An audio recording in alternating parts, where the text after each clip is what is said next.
Good morning, everyone. So I'm Dr. Jithumol Thankam Thomas.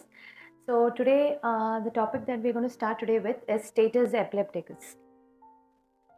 So status by definition is characterized by a continuous clinical and or electrographic seizures. It can be both or either that lasts for 5 minutes or more, or it could be recurrent seizures that occur recurrently without recovery between these episodes. Now, in 2015, the International League Against Epilepsy had revised their definition of status to mainly include two time points, that is T1 and T2. So, the T1 time point is that time point beyond which, if the patient continues to seize, then it is considered abnormally prolonged. So, status epilepticus was redefined as a condition that arises from the failure, either the failure of mechanisms that could terminate seizures or the activation of mechanisms that can lead to an abnormally prolonged seizures, which is beyond time point T1. Now, T2 was the second time point, that is, if the seizure continues beyond this time point, the patient is going to have long-term consequences such as neuronal injury and so on. So at this point, your management has to be more aggressive, and you might have to think about the prognostication and morbidity this patient might later wake up with. So based on the different types of status, you have tonic-clonic, you have NCSC, you have focal. So the time points are different for each type or subtypes of this status. So the general GTCS, or the status where there is convulsive movements, T1 is 5 minutes. So that is how the definition comes as beyond 5 minutes. If the patient continues to have convulsive seizures, it becomes status epilepticus convulsive state. T2 is for convulsive status is 30 minutes. For focal status is 10 minutes T1 and T2 is more than 60 minutes. For absence, it is 10 to 15 minutes T1 and T2 is not really defined. So just briefly about the etiology, just remember that majority of the cases of status is usually in patients who have already had a history of seizures and is more or less usually related to a anti-seizure medication non-compliance or so. Then of course withdrawals, alcohol withdrawal seizures or any other withdrawal states also can present with seizures, brain tumors, CNS infections, traumatic brain injury and so on. So I'll just briefly mention on the pathophysiology because this is important because it gives you the rationale why in certain cases of status you have to give certain drugs or why patients show resistance to the first line of anti-epileptics. So the first mechanism is basically what happens to your GABA receptors. Once the patient starts seizing continuously or prolonged seizures, these GABA receptors, they undergo a reconfiguration, they get internalized from, and what happens is they get relocated into extrasynaptic sites. So the number of GABA receptors that are available at your synapses reduce. So that is why your first line anti-epileptics, that is your benzodiazepines. Where do benzodiazepines act? The GABA receptors, right? So the drugs that act on these receptors, eventually the patient starts showing resistance to these receptors. Then you might have to think of the next group, or what should you add after this, or what should you change to. So the other mechanism is, while GABA receptors reduce, there is excessive activation of NMDA receptors, and that results in increased calcium currents, and that also leads to the neuronal death, which is another reason for the morbidity that occurs eventually. Then in addition to NMDA receptors, there is upregulation of AMPA receptors also, and that is why in refractory seizures we usually try ketamine and pyrampanel. These are the drugs that act on NMDA and AMPA receptors. Then you also have generation of free radicals, formation of reactive oxygen species. There will be accumulation of calcium in mitochondria, excitotoxicity and so on, which eventually leads to cellular failure. Inflammation is another very important cause of eventually what happens in these patients. So that eventually results in neurological decline, and that is why in refractory status your agents usually include NMDA antagonists, antioxidants and immunological therapy once the patient goes into a refractory state. So the main goals of management, what are your goals? Of course, any condition in the ICU or anywhere, ABC. There is no getting away with that. Make sure the airway breathing circulation is maintained. Then simultaneously, your patient is seizing, simultaneously with ABC, you terminate the seizure as early as possible. Next is to prevent recurrence of seizures. You would have terminated, but there is a chance that the seizures will recur. So you need to maintain that anti-epileptic state. And finally, of course, try to find out what is the cause for it. Is there some electrolyte disturbances, hypoglycemia, something you can immediately correct, or something which you might have to accept, a severe traumatic brain injury patients or something like that. So whatever you can correct, you need to correct then and there. So the treatment of status, it is a staged treatment approach. The term staged meaning you start with your first line, you go to your second line, you go to your third line. Okay, so it starts, even though we say about resistance to benzodiazepines, your first line is your benzodiazepines. Okay, you start there. So that is usually within the first phase, the early status epilepticus. Early status is between 5 minutes to 20 minutes. So the initial 5 minutes is your stabilization phase, where you take care of airway, breathing, circulation, hypoglycemia, and so on. Okay, from that is your definition also is after 5 minutes status. So from 5 to 20 is where your first line drugs. You can give additional doses also. Then 20 to 40 minutes is your established status. By then your status is established if the patient has not responded within 20 minutes. At this stage you have to give IV non-sedating anti-seizure medications like your phenytoin, fosphenytoin and Levipil and so on.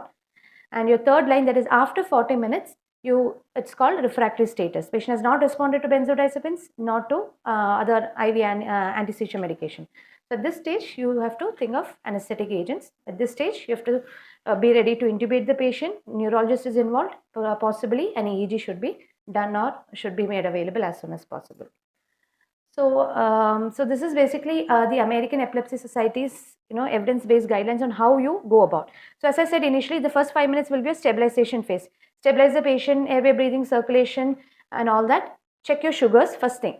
They also have an acronym saying that A, B, C, D, E, F, G. That is airway, breathing, circulation. Do not ever forget glucose. Okay, so check your sugars.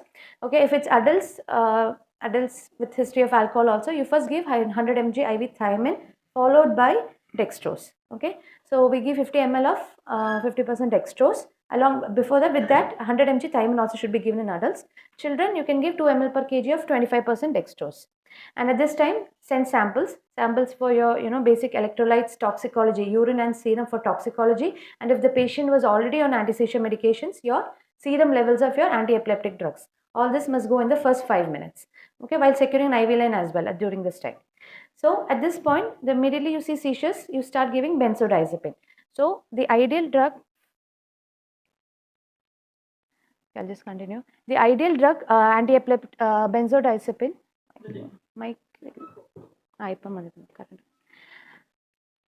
So the ideal drug is IV lorazepam. Okay, IV lorazepam 0.1 mg per kg. IV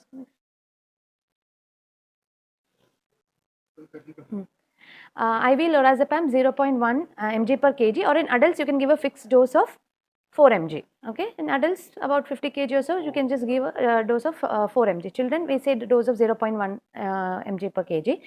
You can also give IV midazolam. Okay, so actually IM midazolam and IV lorazepam has been compared and both were found to be equally efficacious. So if there is any difficulty in getting an IV access, the patient is obese or something like that, some chemo patient where your IV is very difficult, we are struggling, give IM midazolam. It is equally efficacious. The dose is a fixed dose of 10 mg in adults with about 50 kg or more, or you can give 0.2 mg per kg. So usually we either give lorazepam or midazolam. You can give midazolam IV also, but the recommendations is IV lorazepam, IM midazolam, and IV diazepam as well can be given. Now among these, in 5 minutes, if the patient does not respond, patient is still seizing, you can give a second dose of lorazepam or diazepam, not midazolam. Midazolam, the recommendations don't suggest a second repeat dose of midazolam, but lorazepam, you can give a second dose of lorazepam or diazepam.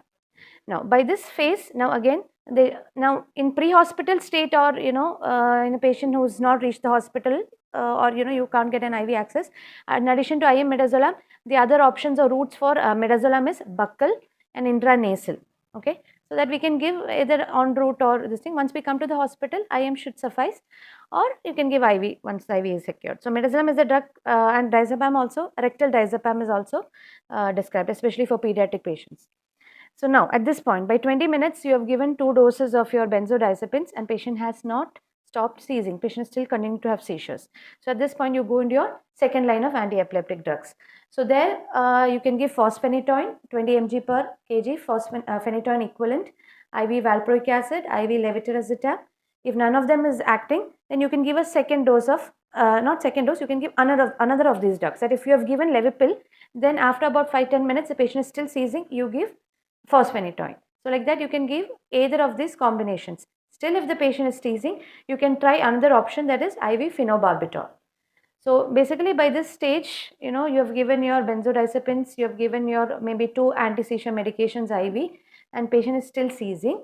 Then by this stage you have to decide, neurologist should be in the picture, decide to intubate the patient and then go for anesthetic agents, Medaz or propofol or barbiturate. So in between this, if the patient has stopped seizing, like you've given benzodiazepine first dose or second dose and the patient has stopped seizing, but don't forget, give your Levipil or fosphenytoin as well after that, okay, because Levipil would have terminated your seizures, but if you need to maintain that, to prevent recurrent seizures, give a IV Levipil or whatever is, what you give common IV Levipil or fosphenytoin or so. So when you're intubating these patients, you have reached a stage where you've decided to go ahead and intubate, your RSI is recommended. It's usually indicated in cases of unprotected airway, apnea, hypoxemia, patient is not maintaining saturation, there is a high risk of, aspirating and not able to protect his airway. Or if, of course, the status is there for a long period of time, more than 30 to 40 minutes or so, you have to intubate the patient. What agent do you use to intubate these patients? If hemodynamically stable, propofol. Many a times a bolus of propofol itself will terminate the seizures. If hemodynamically unstable, consider giving ketamine. Anti-seizure therapy and EEG after intubation must be done regardless of whatever induction agent you have used. The concern about neuromuscular blocking agents is if you're getting an EEG there at that time, it will interfere with your EEG recording. What about scolin? Always keep the risk of hyperkalemia. If the patient has recently just had seizures right now, there's a high chance that there can be hyperkalemia, it can exacerbate. And once the airway is secure, then urgent CT, and if your CT is normal and if the patient has suggestive history of fever, altered sensorium, some sort of meningitis or encephalitis, think of a lumbar puncture. Among the benzodiazepines, as per the recommended guidelines, lorazepam is a preferred choice for IV therapy. The dose I've already mentioned. Midazolam for IM therapy, diazepam for rectal administration. These are the preferred routes and drugs. Pediatric, you can give intranasal midazolam as well. You have meter dose inhalers, or you can use your IV solution itself. You diluted it to 10 ml and you can give each 0.1 ml, you can give 3 to 5 sprays for each nostril. So then after that, coming to the second line, it depends on your second line depends on various factors such as the adverse effects that can associate with each drug, the availability, and most probably or most practically the experience that each person has with using each drug. So fosphenytoin or phenytoin. Fosphenytoin is preferred nowadays because it is it's tolerated better and you can give it more faster. Phenytoin will have to give it in a slower rate of infusion because there's a chance for arrhythmias and hypotension with phenytoin, mainly because of propylene glycol, which is used as a diluent in phenytoin. But fosphenytoin, which is a prodrug, you can give it faster. You can give it over 5 to 10 minutes. And onset of action for fosphenytoin is 5 to 10 minutes. pH is much lesser than phenytoin, due to which any extravasation is also well tolerated. Then the other drugs is Levipil, which we commonly use. Doses range from 20 to 60 mg per kg. What you should think is if the patient already has an underlying history of psychiatric disorder, behavior disturbances, this might be, you might have to exert caution. Valproate, definitely. Then there's a risk of hepatotoxicity and hyperammonemia with valproate. And many of these drugs, especially phenytoin, valproate, are also microsomal enzyme inducers. So there'll be interaction with other drugs that they're using. Then phenobarbital and lacosamide. Lacosamide is another agent which is now come into the group of second line anti-epileptic drugs. Okay, so about 200 mg IV bolus is given, followed by 100 mg BD. You can give up to 400 mg bolus as well. Some ECG changes, arrhythmias, PR prolongation has been described with the use of lacosamide. So now among these, which is the best? If there's a question among which is the best, that you have to use, the commonly described study is your ESSET trial. So it is basically your 3 anti-epileptic agents were compared, which is Levipil, fosphenytoin and valproate. So doses that were used was Levipil 60 mg per kg, fosphenytoin and valproate about 20 mg per kg. So your primary outcome was basically the absence of seizures and how the patient's responsiveness improved at 60 minutes. And the secondary outcomes was later other complications such as life-threatening hypotension within 60 minutes and other adverse effects. So basically the conclusion was, if you see that this thing 47%, 45 and 46.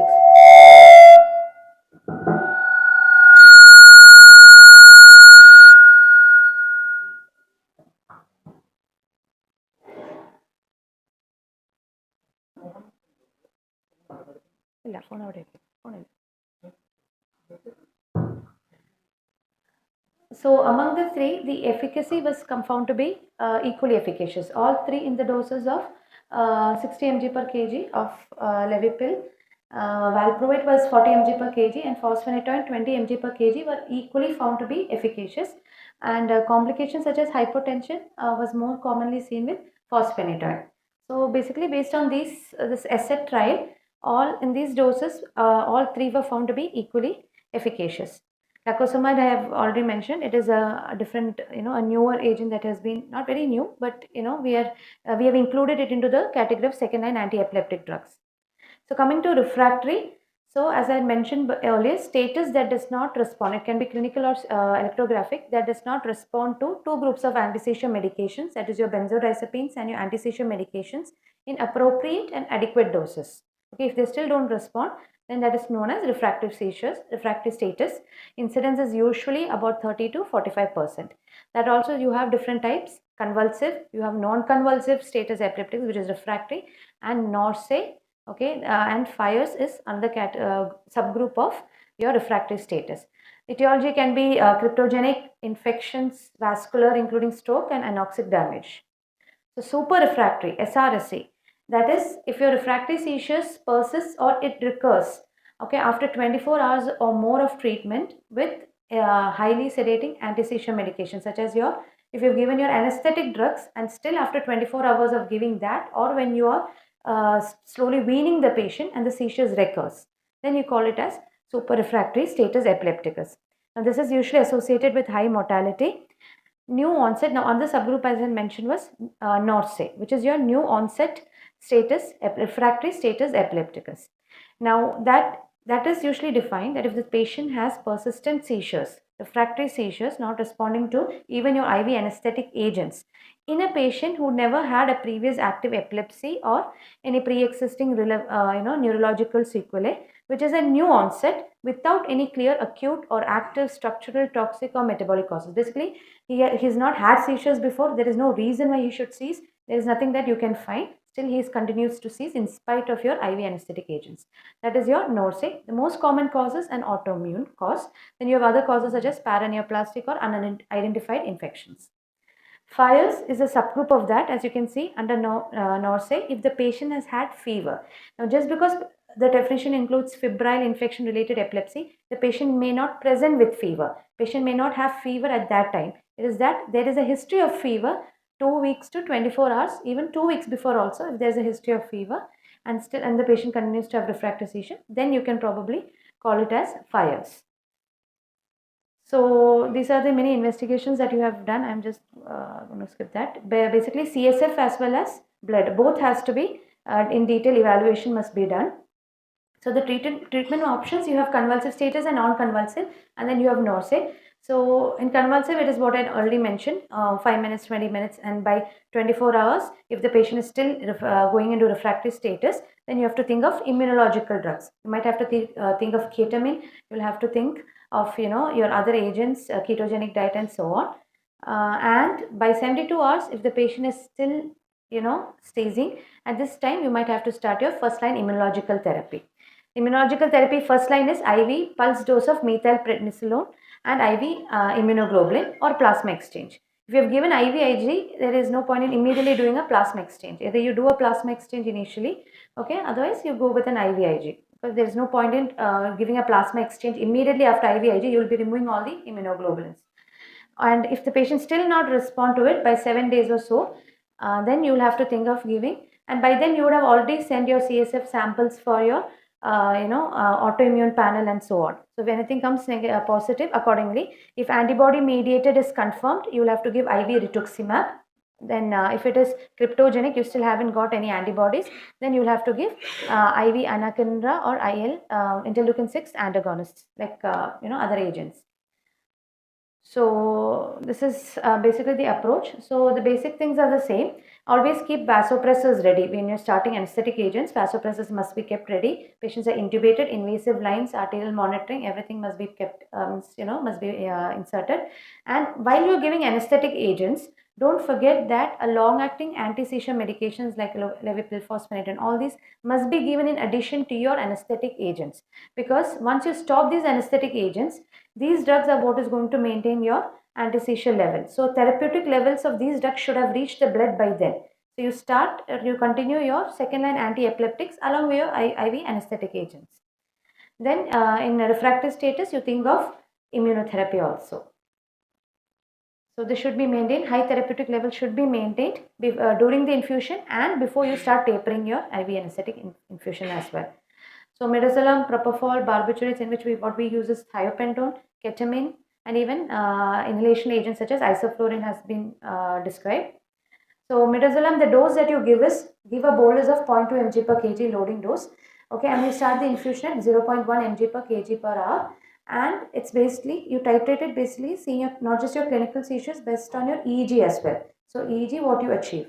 So maximum dose that you can go is 3 mg per kg per hour. If after 45 minutes to 60 minutes of giving midazolam, the patient is not responding, okay, you can add on to propofol, okay. Unless the patient is hemodynamic unstable also, you can think of propofol. So there also your starting dose is 1 to 2 mg per kg over 5 minutes. Then you can give repeated boluses as well until the seizure is terminated.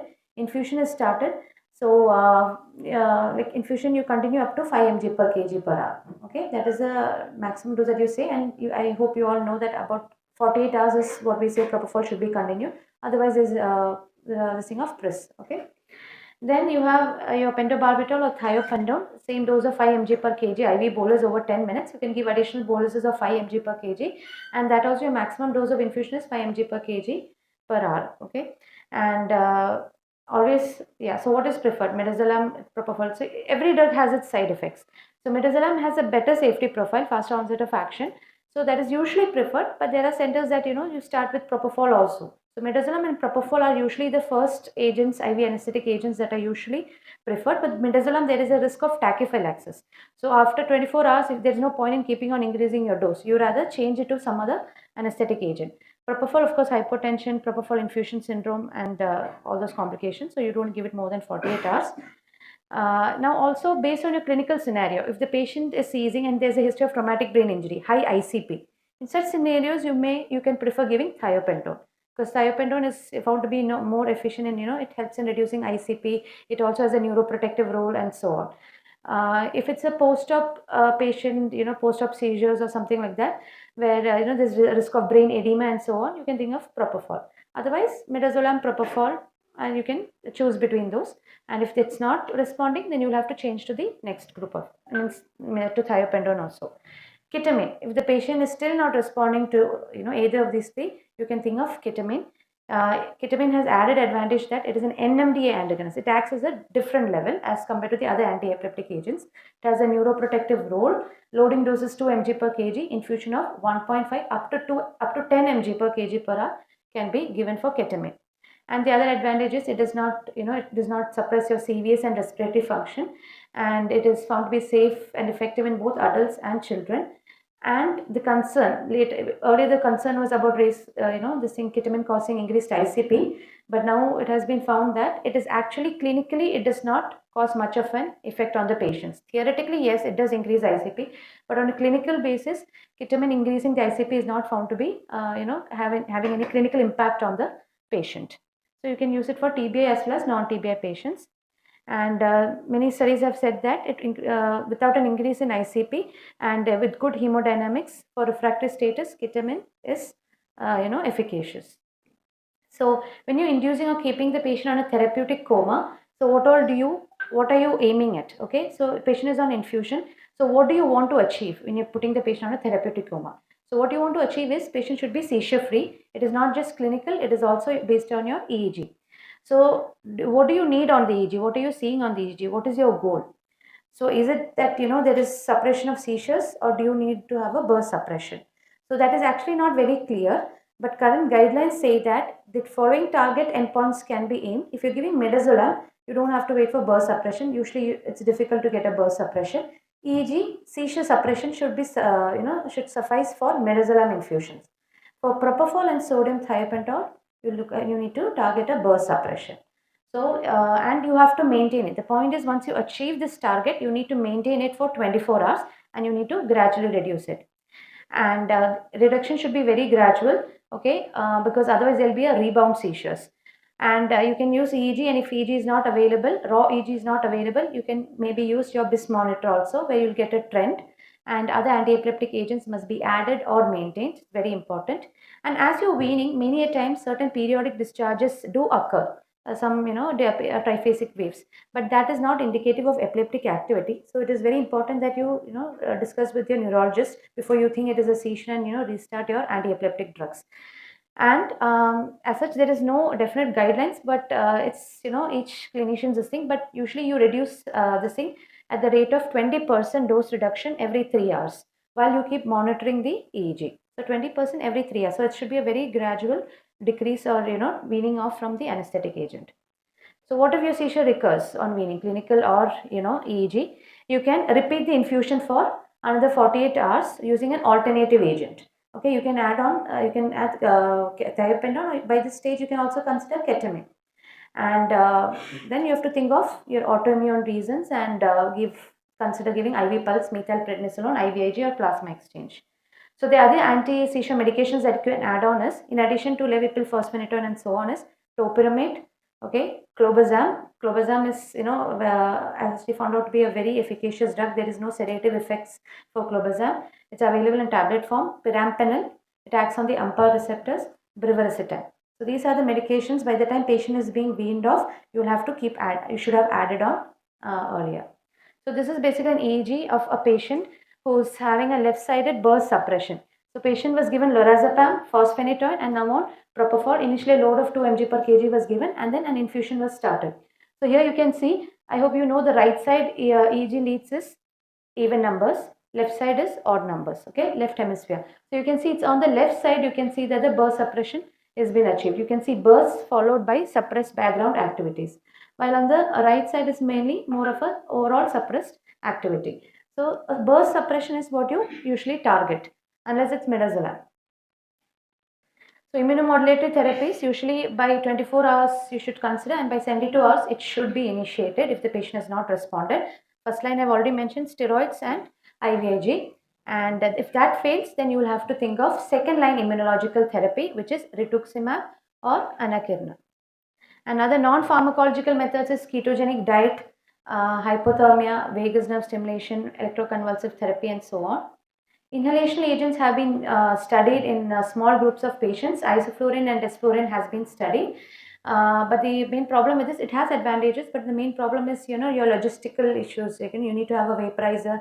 There is a risk of contamination of your ICU agent, entire ICU, and you need to have the devices for that. And isoflurane and desflurane can cause hypotension and paralytic ileus, and once you stop the agent, there's a chance for relapse also. But it has been studied in refractory cases. The DDs, of course, encephalopathies, these patients will be unresponsive and they'll show abnormal movements. So you will think it is status. So we have actually had cases where patients have actually movement disorders and we think patients are seizing. So it's very important to identify if it's a movement disorder or something, or is it status. Psychological or psychogenic non-epileptic seizures is also something that we commonly see. Very carefully rule it out. Okay, that should not be your first thought, but very carefully and meticulously you need to rule out a psychogenic cause. And of course, a posterior circulation stroke also patients will become unresponsive suddenly. So you'll think it's seizures. A sudden unresponsiveness, we all suddenly think of seizures. So that is also posterior circulation stroke also presents like that. So finally, this is just a slide on the complications of status. You can have cerebral complications, recurrent status, recurrent seizure activity. Patients will eventually have, neurological sequelae, respiratory complications such as bronchopneumonia, neurogenic pulmonary edema, VAP, because patients will be on ventilator for a long period of time. All these IV anesthetic agents such as barbiturates and all are known to cause immunosuppression. And whenever patient is on thiopentone, remember that there will always be the requirement, the metabolism in the body will be overall low. So your ABGs will tend to show an alkalotic picture. Your CO2 will usually be low because with thiopentone there is a decreased metabolism overall in the body. So you adjust your respiratory rate to maintain a normal pH. Alkalotic picture will usually be seen on patients who are on thiopentone infusions. Then you have GI and other complications, vascular complications such as DVT, skin complications, infections, bloodstream infections, and eventually critical illness, myopathy, neuropathy, rhabdomyolysis, and complications related to each of the drugs that you use. So very closely monitor the patients and make sure that you don't exceed the maximum allowable dose and the duration of the anti-epileptic agents. So, yeah.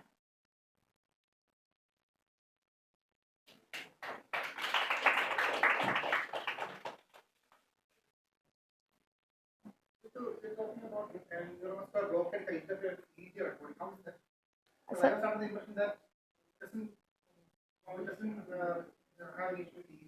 no, sir. That sometimes the disturbances that occur, we might, may not be able to figure it out from the neuromuscular agents. That is like, if you paralyze the patients, the activity, the seizure activity sort of this thing. So sometimes that we will not be able to identify, is it because of the drug or, the medication that has caused the even overall suppression of the other thing. I was also under, like what Jacob was saying, I was also under the impression that neuromuscular problem actually helps because the patient movement will interfere with the EEG or what. Yeah. What about metasolum IV? We can give, sir, but it is not recommended. It has not been studied or compared with the other group. We do give actually, 0.2 mg we do give, but it has not been compared or it's not mentioned in the guidelines. It is IM midazolam which has been studied with IV lorazepam and found to be equally efficacious. We do give. One thing I would like this group to remember is the dose of levetiracetam. Here what's the dose of levetiracetam? 16. So it has to be, probably if a 60 kilo patient comes around 3.6 grams. Do we really give that much? It's the loading dose. Okay? So probably, I'm not sure, but whether if really a status epilepticus, is it because our dose is in the lower side? We have to think about that. Any other questions?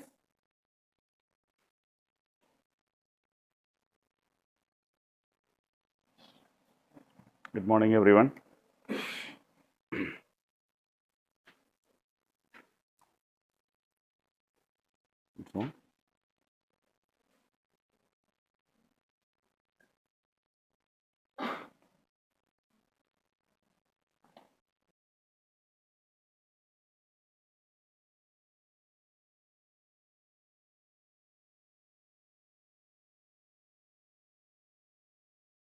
That's what sometimes large voices will help. Yeah.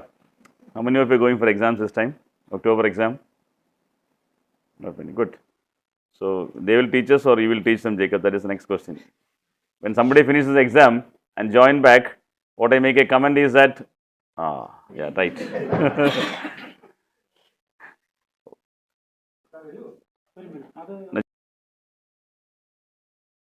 So that is what can happen. That's whether somebody finishes exams and come back, what I tell them is that you are the most learned person in the unit right now, because we believe in that. None of us read much. Anyway, let's come to the topics. Sorry. To be honest, I requested Jacob only one thing: don't ask me to make PPTs. I will tell topic what PPTs I have. These are all PPTs prepared for some other conferences. I just mix and match, and then some additions has been given. Just too lazy to make PPTs. Anyone knows what is a term called as AKD in this group?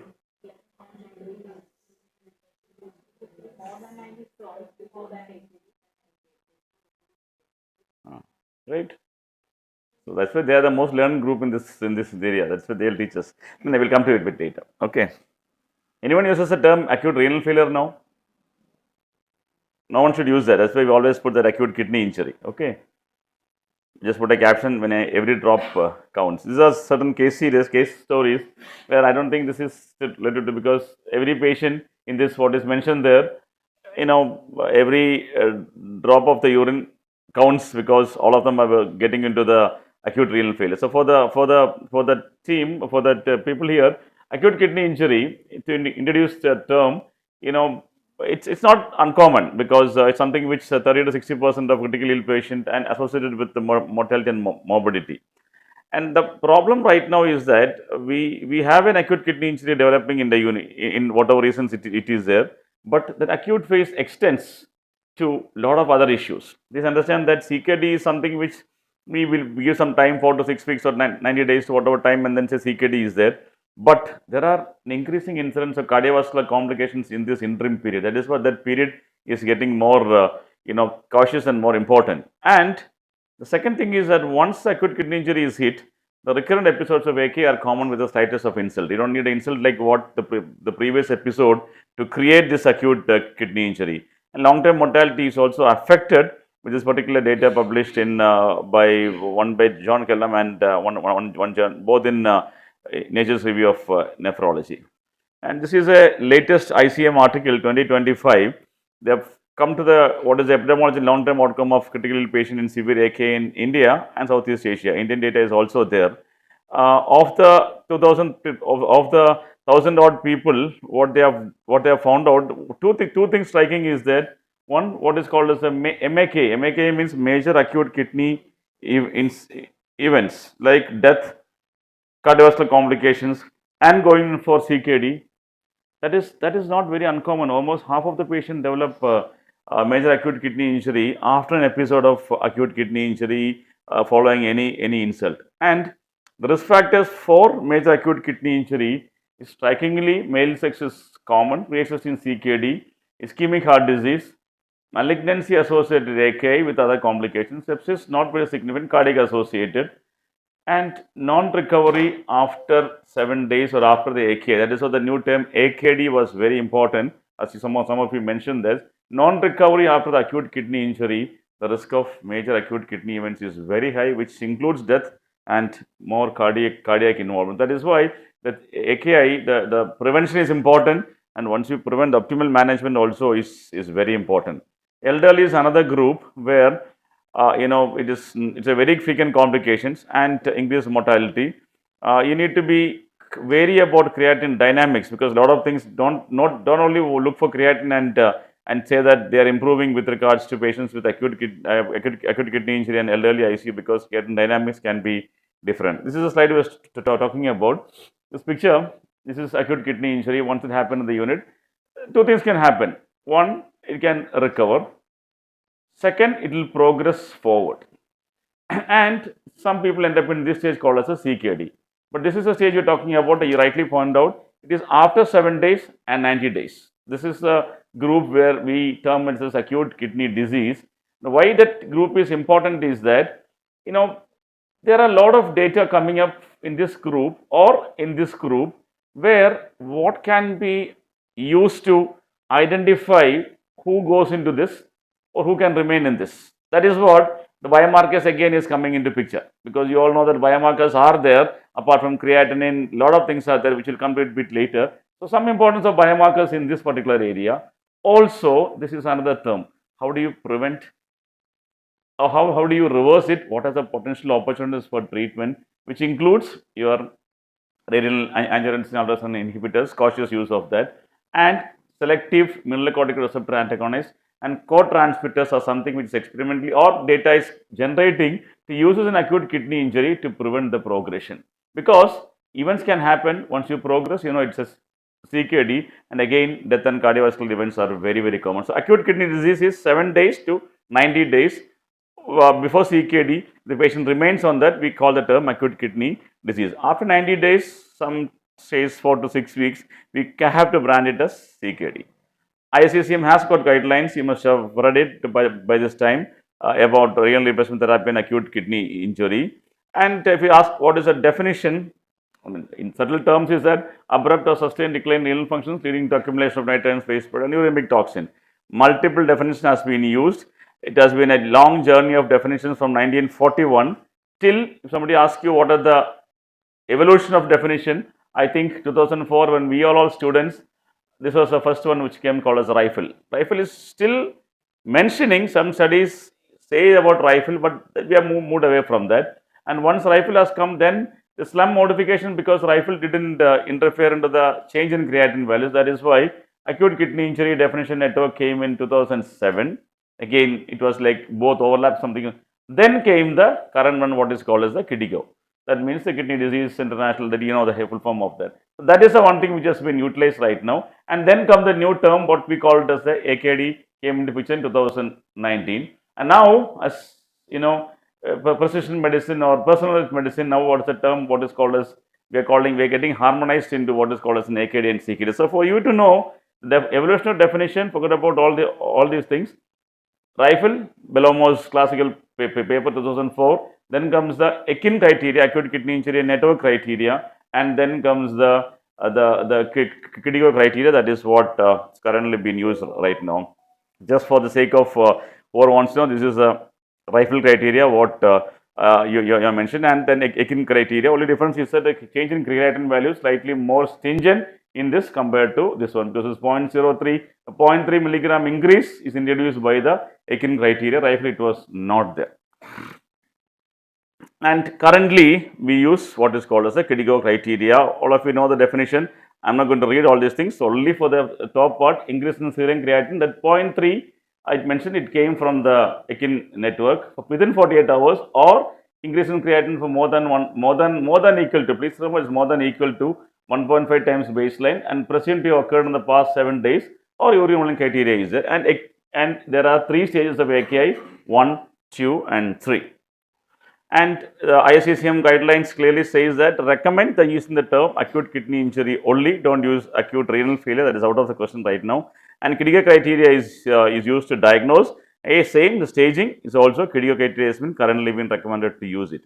And this is the staging of KIDIGO criteria, where 1, 2, 3 and staging is there. The only thing is that rise is more than or equal to, and from the baseline value. The baseline value is not the questions can be arise, but if it is arise itself from the baseline value, what is there in the unit, it is also taken as a criteria to look into the consideration that. And initiation of renal replacement therapy, even though normally says between stage 3, some data is there to start on stage 2, which we will discuss in the coming slide. So stage 3 we consider using it, but please remember that don't tell stage 3 is only criteria to use, because the common indication for starting the renal replacement therapy is not only creatinine based. You all know that you have other basis of your hyperkalemia, is acidosis, different indications. So in acute kidney injury, the criteria could be maybe you start somewhere in the stage 2 or 3 predominantly to use this thing.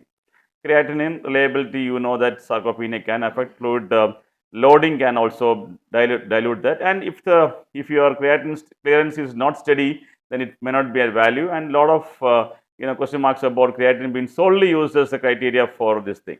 And when you talk about the controversies in definitions, because this is all you know, what is it be included for patient not on Foley's, what is the criteria? But I think urine output still is a criteria, because your resuscitation goals is based on urine output. That is what urine output should be taken into consideration when you consider evolution of developing acute kidney injury. That is what, when there is a lot of controversy regarding only one value of creatinine, your biomarkers came into picture. And if you ask me what are the biomarkers, you quickly look into it.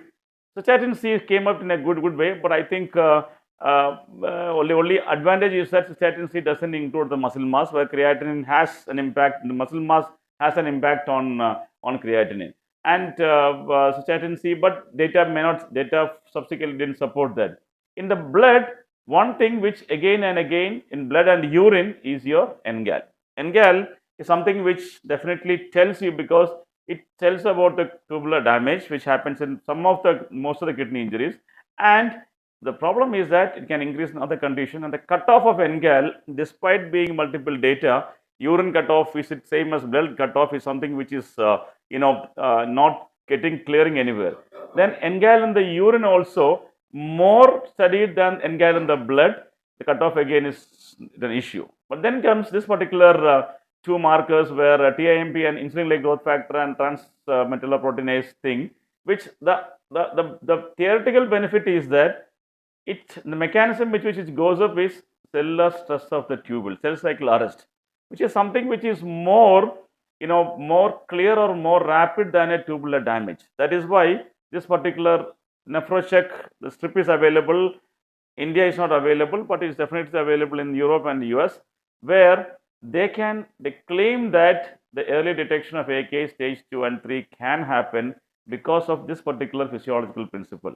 The tubular stress or cell arrest cycle, it is picked up compared to tubular damage, which happens later. That is what we are looking for: early identification and prevent complications. You have an NGAL or you have a TMB-IG nephrocheck high, and you really want to do a contrast study to confirm something, you may not embark upon the journey. That is what the beauty of this kind of things. But again, the sensitivity specificity cutoff is also given as 0.3 and 0.2, but this has been validated and this has been approved for use in clinical purposes. NGAL also definitely has been approved. There are data which looks into NGAL also in the studies, which urine and blood, but urine predominantly. I would like to concentrate on one particular stage in this, what is called as a subclinical AKI. This is what we are talking about. See, creatinine normally what you use rises later. Some problem happening in Kottayam, I think. Creatinine, it's okay, you can ask your chin slides. Creatinine sometimes, arises, goes later. So, can we pick up this acute kidney injury subtype of patient before AKI stage 1? That is what the question. And that term, normally when something before clinical, we call it as subclinical. The subclinical is a type where biomarkers is going to help you. It is not that you are going to do biomarkers in two conditions. I think if I can conclude with the biomarkers is that one, pick up during the subclinical AKI, so that biomarkers will help you to identify and plan your strategy to avoid further injuries. Second, when you have an AKI going to an AKD biomarkers will help you to predict what is the outcome. These are the two areas where biomarkers is going to help you.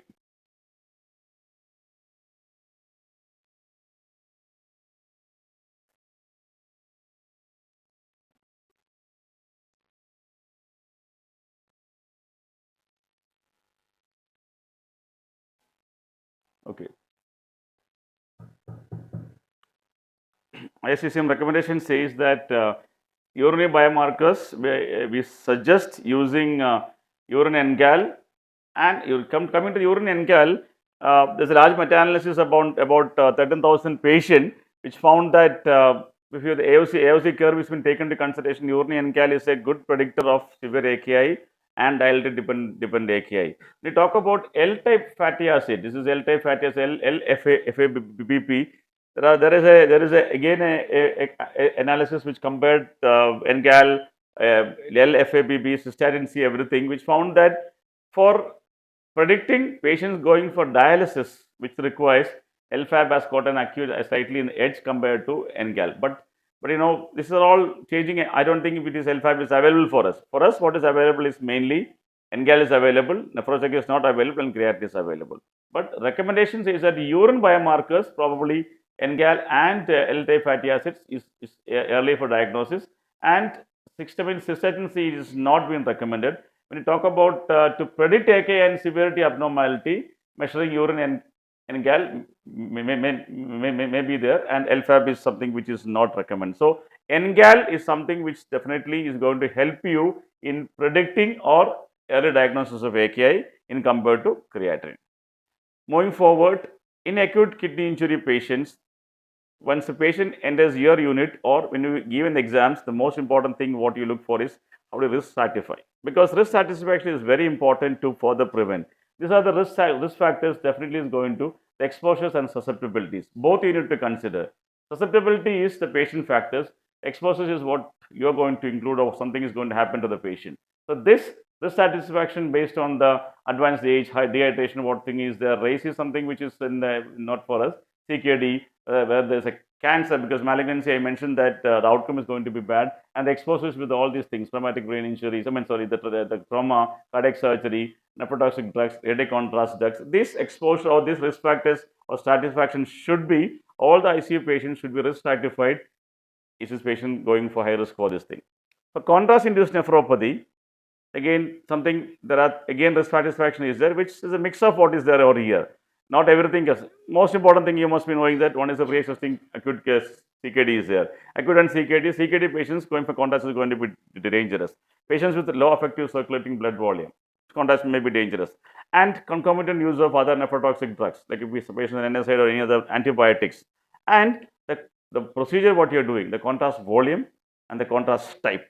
Higher the contrast volume, higher the hyperosmolar agent, more dangerous. So we move towards giving it, and please understand that intraarterial administration of even 3 ml, 5 ml of contrast agent is going to be dangerous. So that is something which you need to take into consideration. Mistakes can happen when you go with artery line with the patients to the radiology room, because they think that whatever is the central line, whatever in the periphery is the line they have to give. I'm just telling examples which can happen. How do you evaluate patients with acute kidney injury? I think classical differentiation between pre-renal, renal, and post-renal, you will be aware of that. I don't think I should be looking into all these things. The drugs are one of the common thing which is in the renal compared to other things. Please remember that in renal, you have one thing called as a acute interstitial nephritis, AIN. What is the difference between AIN and ATN? Which is non-oliguric. Interstitial nephritis output may be maintained. Please understand that, because you can't say that. That is why most common thing will be the drugs, and please remember that, the penicillin, cephalosporins, acyclovir, these things comes in acute interstitial nephritis, where your output may be maintained. And this is for you to just remember these things. When you divide into pre-renal, post-renal, and intrinsic renal. Intrinsic renal includes your glomerular, tubules, interstitium, and vasculitis. Vasculitis of anything can also affect your intrinsic renal failure and can end up in a patient developing acute kidney injury. When you talk about differentiation between pre-renal and renal, when you evaluate, I think this is one question sometimes can come: how to differentiate between the markers. You think about 5 markers over here. One is specific gravity. Please understand, specific gravity will be high in pre-renal, will be almost once normal in or less than this thing in renal. But there are certain comments of that. In CKD and renal AKI, this is not reliable. Don't look into specific gravity and look into consideration. And in the assessment of intravascular volume should not be taken into consideration, because this may not holds good. We talk about bun creatinine ratio, classical more than 20, pre-renal 10:1 is renal, but steroid therapy, low muscle mass can increase the ratio. Decreased protein can lower the ratio, so that is can affect it. Urine sodium, not FeNA, urine sodium less than 20, more than 20, but more than 20 can happen in diuretic therapy also.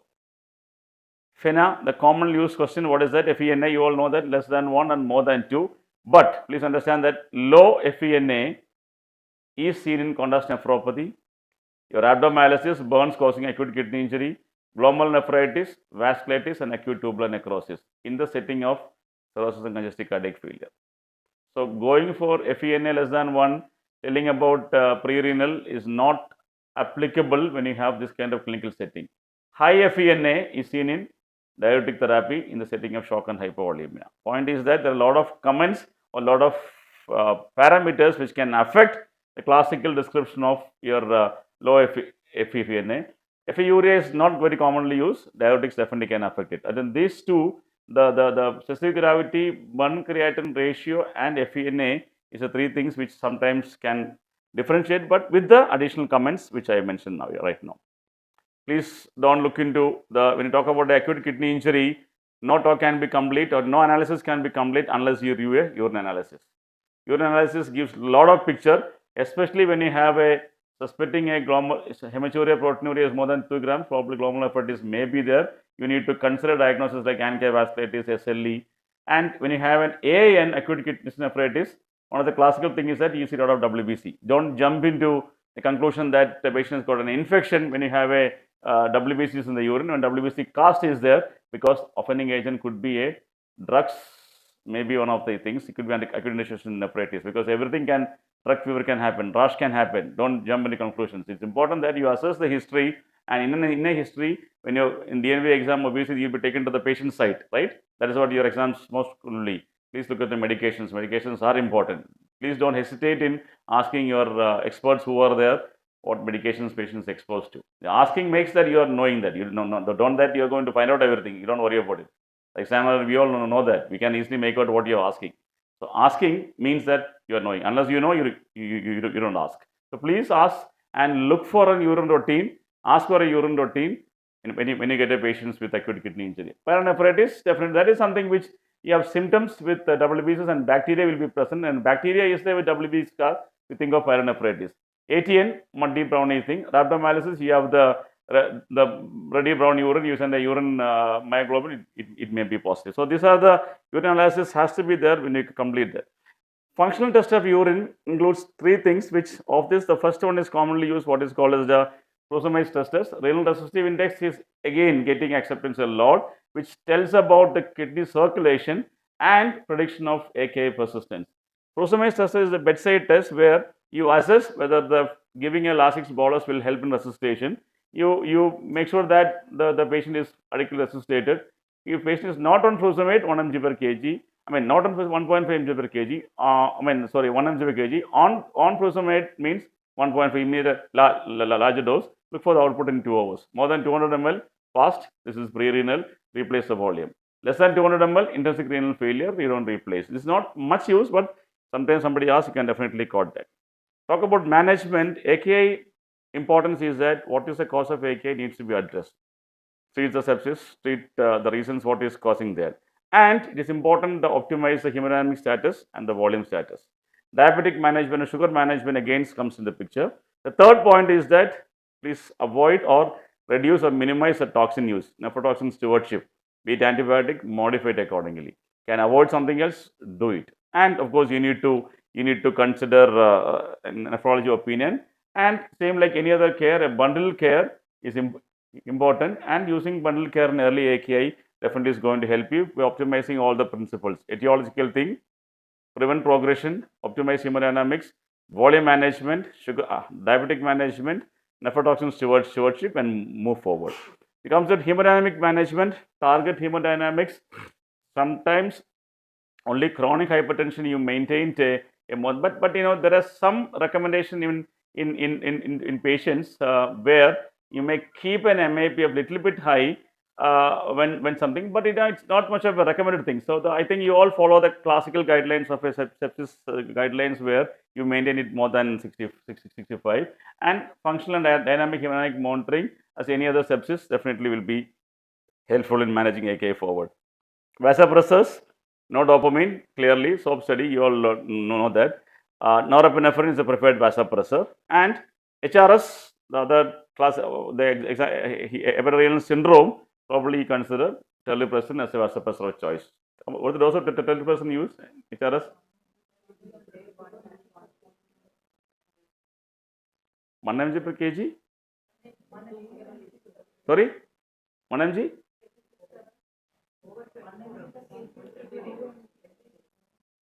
I think after DNB, I think examiners get a lot of information. I think there are certain data. The data is not very. It is a different recommendation for different bodies. Some people give intermittently, but I think one thing is consensus clear that we give infusion right now. We don't give intermittent doses. 2 to 3 mg. That the American Gastroenterologists Association, I think I don't forget to remember which body is that. The current 2 milligram and 50 ml infusion over 24 hours. That is the current thing what has been followed right now. Please do a check on that. I think one you heard tell strongly, and I believe that it is infusion as with infusion. Andrew, Jacob, 20% dosage in HRS. 2 mg in 2 mg, 50 ml infusion over 40 or 24 hours is something which I remember right now. I forgot about it. Please look into it. Sorry for that. And I'm not going to spend much time on what fluid management is there. Fluid management is same like your sepsis management, where you use all your indices, which definitely you'll be looking into it. I don't think I'll be wasting the time on fluid management because doesn't have much of a difference in anything. Choice of fluid again, anything. We have a lot of data which you must be thinking about. What is crystalloids? Definitely it is there. Among crystalloids, what is there? NS and lactate doesn't have much of a value. HES, definitely you all know that data is very clear that high incidence of RRT. Starch-based fluids, I don't think we are not going to use right now. Albumin is safe. No renal benefit in safe trial. Only thing is that lesser volume of fluid can be used even use of resuscitation. Balance solution, these are trials. AIONIOS trial, first one, there are low incidence of AKI and RRT. Split study, postoperative resuscitation, no difference in RRT between NS and balance. Smart study, again larger group of patients, showed RRT, unit of RRT is better in patients using balanced crystalloid. 15, the meta-analysis, postoperative resuscitation, and they show reduced incidence of AKI. So what is the conclusion right now is that when you have a larger volume of resuscitation required, probably balanced solution has got an edge over normal crystalloids. Recommendation also same. Volume approach has to be individualized. That is something which we are putting right now. Crystalloids for fluid resuscitation, no starch, no gelatin dextran, balanced salt solution over saline in patient require large volume. What is large volume? 30 ml per kg you give, still you require volume. You know that your volume resuscitation is going to improve your hemodynamics. Definitely as a large volume resuscitation, definitely consider crystalloids. And we suggest if you are using this normal saline as thing, please monitor development of hypercholeria, because hypercholeremia create an acidic environment that AKI risk is going to be high. So if chloride has been monitored, chloride is not going up, still you can utilize 0.9% saline. But if large volume, some advantage with the balanced salt solution. Sugar target, I don't think, who is that? Somebody asked you what is the largest paper, what is the particular author's name? Sorry? Before that? 5 trials. Vanderberg is a male or female? Male, female. Female, Great Vandenberg. Great. Okay. This is one thing which I told nephrotoxic stewardship. Prioritize and each and every drug in your ICU what you use is nephrotoxic. Think in that way. Patient develop AKI. Check your charts. That is why check the patient's chart when you go for exams. Okay. And be cognitive of this is one burden, not that one drug, what has been used before, how much has been used, that cumulative burden is here. Avoid iridoconazole and gadolinium, use nephrotoxic alternatives, low isosmolar with posterior hydration, isotonic fluid may be good, and amniotic glycosid if you're using it once a day. So these basic things if you follow properly can prevent further injuries. Nutrition, it's same like nutrition where you calculate the calories and give it, and protein intake not on RRT 1.3 to 1.7, on intermittent RRT 1 gram per kg of 1.5, on CRRT larger dose 1.7 gram per kg. Not restrict the protein in renal insufficiency to avoid delay. You don't need to lead that. CKD may be different. AKI, you don't restrict the protein. Thinking that larger protein will avoid, you'll end up in more trouble when you restrict the protein. This is a recommendation for protein intake or nutrition intake when you talk about nutrition and protein. Calories remains the same. Protein, slight variation with regards to CRRT, you need larger proteins. Diuretics, Jacob, what's the time, Jacob? Jacob, time is around 5 minutes more? Okay. And loop diuretics, when you use diuretics, impact likely in contrast nephropathy only when intravascular depletion is prevented and match hydration protocols are implemented. No role in routine prevention of AKI. No impact on AKI progression, no impact on RRT, no impact on mortality. It can help you in preventing and treating fluid overload. And response to furosemide seems to indicate AKI severity and progression. RRT, definite indication, you all know, I'm not going to look into all these things. I don't think I should be talking about relative indications. Toxicology is something, and you should know which toxicological drug should be used. The classical volume of distribution, you all know that. I don't think I should be looking into all these things. Hypermagnesium and hypercalcemia in the setting of AKI also is an important thing. Please understand that hypercalcemia patient comes, not everyone you go to dialysis. In the setting of AKI, yes, and in the setting of ECG variation. Okay. Hyperthermia also can be used, this and that. Modalities, CRRT, intermittent. Hybrid therapies is commonly used. They might ask these two terms, sustained low efficiency hemodialysis, sustained low efficiency hemodiafiltration. CRRT, when you have convective technique, use filtration. When you have dialysis, use dialysis. When you have both, we use diafiltration. Nothing clear. One slide, clinical scenario based decision. If life-threatening complication like hyperkalemia acidosis is there, CRRT may not help you. Intermittent hemodialysis is the first option. CRRT comes third. What is PIRRT? This is a term. Prolonged intermittent RRT, or you can that hybrid therapies we're talking about. So second option is that fluid overload, I think sometimes most common scenario will be your cardiac failure or this thing, which this still cause definitely a lot of hypertension. Use CRRT or PRRT.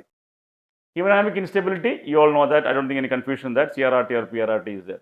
Acute brain injury or intracranial hypertension, the fluctuations can be very huge with intermittent hemodialysis. That is why it always comes last. Just try to avoid in intermittent hemodialysis because sudden fluctuations can affect the brain, can have more. That is why CRRT is good. Hypercatabolism, I think intermittent hemodialysis helps you because if you have a patient developing high urea every day, you dialyze, I don't think your CRRT is going to work. You need to put this thing in place. Last slide before I conclude. This is a timing initiation. This is the trials, only trial you should know. First is AION trial. Country, Germany.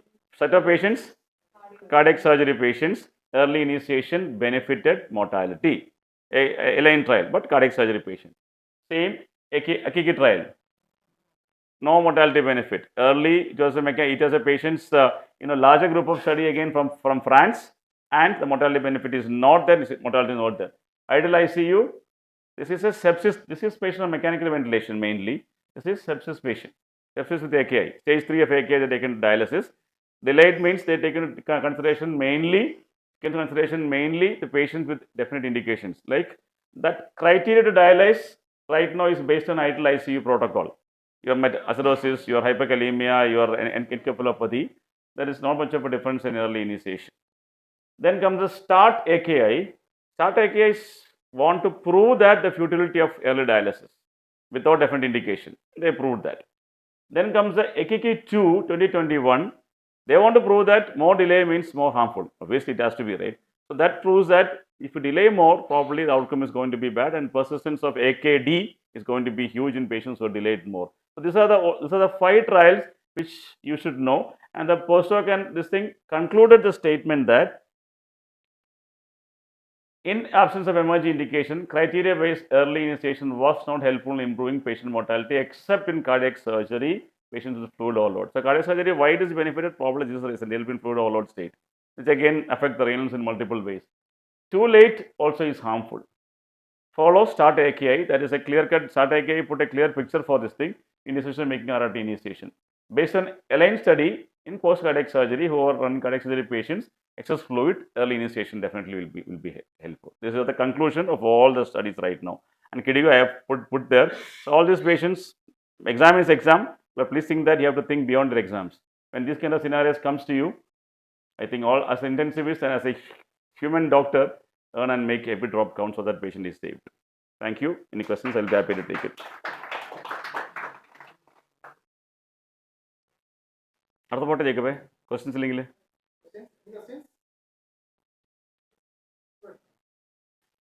അടുത്ത പോകട്ടെ. ഇങ്ങനെ മാറ്റുന്ന ഇങ്ങനെ അത് രാവിലെ P P T കാണിച്ചു വിടാം.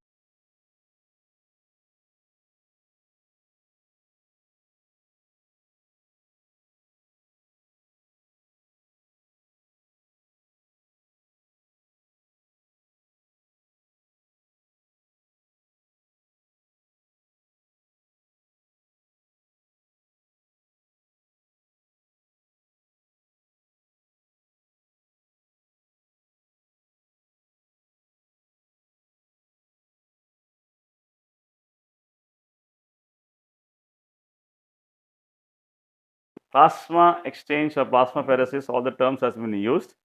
Basically, when you have a pathogenic substance from the blood, you remove it for therapeutic or even some curative some disease. Phlebotomy is again a classical example of what you do in ancient times. Blood, when it's excess, is definitely it's a pathogen. And technically, as the technology has evolved to enable separate or specific blood components, that is what the term apheresis means. That apheresis refers to the general technique of extracorporeal removal of blood constituent. Therapeutic apheresis means remove either plasma called as plasma exchange. When you talk about blood cells, cytopheresis, you remove erythrocytes, you remove leukocytes, platelets from the patient's blood based on certain indications. Therapeutic plasma exchange, it entails removing plasma from the patient in exchange of a replacing fluid. Either you remove pathogenic substance or you replace the deficient plasma components. Two things happen in this. Your pathogenic substance include your autoantibodies or toxic agent, Deficiency, the classical example is your Adams-13 deficiency, where you have this classical your TTP. So, two indications for a plasma exchange. This is how a plasma exchange work. You take it on the machine, remove the plasma and give replacement fluid over here. Same like your dialysis. There are two techniques predominantly used. One is the membrane and the centrifugation. Membrane is a central line.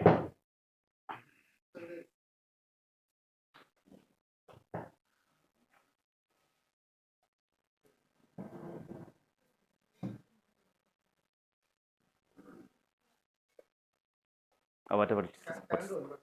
കുറച്ച് സമയം തോന്നുന്നു.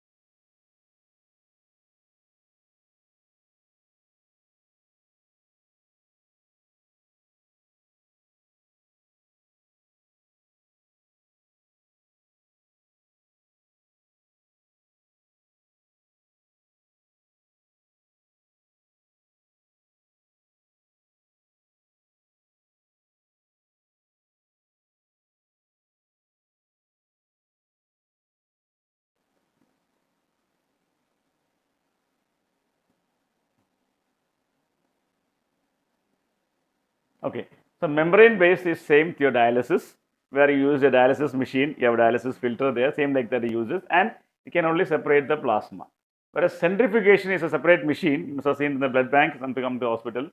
Specific gravity, you can use, you don't need a centerline for centrifugation technique. Peripheral, a larger peripheral can also help, or a single, quick line also can sometimes help. And centrifugation can fractionate any blood components, erythrocytes, platelet, or plasma. For plasma, both are effective. For other blood products, centrifugation is helpful. It's helpful in, it involves replacement fluid to be given either equal or a greater volume what has been removed. And this is the difference between these three. The dialysis, you must be knowing that technique what is being used. In membrane filtration, same like hemofiltration here, use the convection technique over here. Centrifugation, use centrifugal force, the machine's force. That all up 3 pumps are there. And the main difference is this one, the blood flow. Membrane filtration, same like dialysis machine, almost same dialysis machine. Because the blood flow, sometimes the risk of hypertension is very, very high when you use membrane filtration, normal dialysis machine as a plasma exchange thing. Whereas in centrifugation, the risk of hypertension is not at all there. I think we have moved completely to centrifugation device because membrane dialysis, a lot of bad experiences when used by GB syndrome. All the autonomic dysfunction is there, and membrane filtration definitely causes a lot of fluctuations. Not that I am not saying don't use centrifugal, because availability is an issue. Some blood bank people may not give it to you, but we have our own machine in the dialysis and in the ICU. That is why we are using it. One machine is there, or I think 2 machines are there. But that's not certain use. We can use it. Both are beneficial, but risk of hypertension is more with it. Otherwise, the molecules covered, everything seems to be same. Except one more thing, the anticoagulation, where we commonly use citrate in centrifugal and heparin as any other dialysis in your membrane filtration. So centrifugal and both techniques are available. Just this is a centrifuge device where the device comes into picture. You have 3 pumps and you take the blood out, anticoagulate with citrate. Because of citrate you use calcium here. Plasma volume is taken out, replacement fluid is given here. In a membrane thing, look at this is same like a dialysis filter. Your blood pump, this is a centrifugal pump which is more stable with regards to hemodynamics. The blood pump takes more volume. Here you use mainly heparin, and you remove the plasma here and give replacement fluid. Again, the blood pump will pump it back. Here only one blood pump, but that's why you don't need much of. Your hypertension chances are very less with that.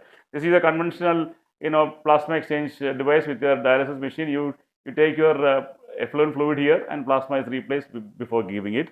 And this is a example of your centrifugal device where the roller pumps are there, 3 roller pumps are there. You take out the blood from the patient and blood pump, centrifuge it over here and return to the patient, plasma goes here. This is a two.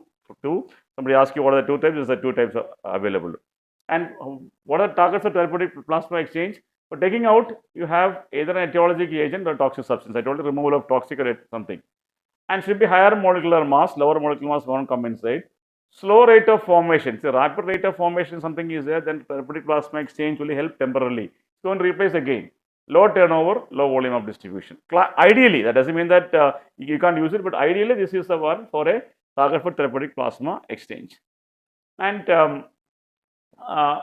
small molecules, middle molecules use normal dialysis, where this is the group where you have the antibodies, your light chains, your albumins, which causes a lot of trouble with the body. You remove by therapeutic plasma exchange based on the molecular size or molecules clear. I put this diagram. We mentioned that factors governing volume distribution, plasma flow rate, half-life, and first plasma exchange yields about 65 to 70% of the yield. That is why sometimes you get marginal market improvement, especially in myasthenia gravis after one section of plasma exchange. Vascular access change depend upon the methodology used. A centrifugal requires lower blood flow. You needs a narrow catheter. Sometimes you can use triple lumen catheter. Peripheral gauge, I don't think it's the right option sometimes. But triple lumen catheter, the central line triple lumen, definitely you can work your centrifugal machine. Whereas your membrane machine, you need something like a temporary dialysis catheter for effective removal. I mentioned about anticoagulation. Citrate is commonly used in centrifugal, and your heparin is used in. But please remember that choice depends upon not only the device used, choice depends upon the patient condition, especially with regards to comorbid state. You need to modify it accordingly. Citrate advantage is that it is a short half-life. In centrifugal therapeutic plasma exchange, citrate toxicity is low because you remove plasma after citrate is given before with the plasma getting cleared. So 80% is removed in discarded plasma. So no much of issues happens with that. Not like CRRT where you have to continuously give calcium, everything. In membrane, higher blood volume, but citrate can increase toxicity, especially in patients with liver and kidney disease. Calcium, monitor and replace it. And this is a common citrate solution used. And when somebody asks you what is the ratio whole blood to anticoagulant, 10:1, maximum is 14:1. 10:1, 10 milliliter blood, 1. That is what the common ratio used, the use of anticoagulation. Heparin is inexpensive, short half-life, and almost entirely cleared during therapeutic plasma exchange. You give an infusion. Membrane filtration of therapeutic membrane devices you use predominantly heparin is preferred. What is the choice of replacement fluid? Preferably albumin for reasons, but not every time, not only for this thing. There are certain indications where you need to remove, when you need to give clotting factors, you have to give plasma only. Plasma, and for hyperviscosity syndrome, maybe you have to consider using crystalloid. There's only one indication where crystalloid is a replacement fluid because of when it's a hyperviscosity syndrome. Main indication for fresh frozen plasma, I think this has to be fresh, okay, please. Typically, fresh frozen are 24 hours. More than that, sometimes because the clotting factors efficiency can get affected. So it is replacing your TTP when you replace your Adams 13. Also in diffuse alveolar hemorrhage, where you know that some factors are deficient, use that. Disadvantage is that allergic risk. Citrate load is more because you are using more volume, and increased hypertrophy risk is there, and ABA compatible and donor issues. So disadvantages are there with plasma.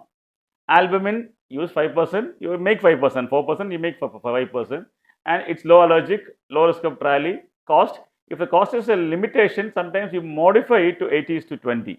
Albumin saline combination, you don't need to give only albumin for that, and do not use it to replace other protein factors. That is why albumin is contraindicated or not good in when you have a clotting deficiency.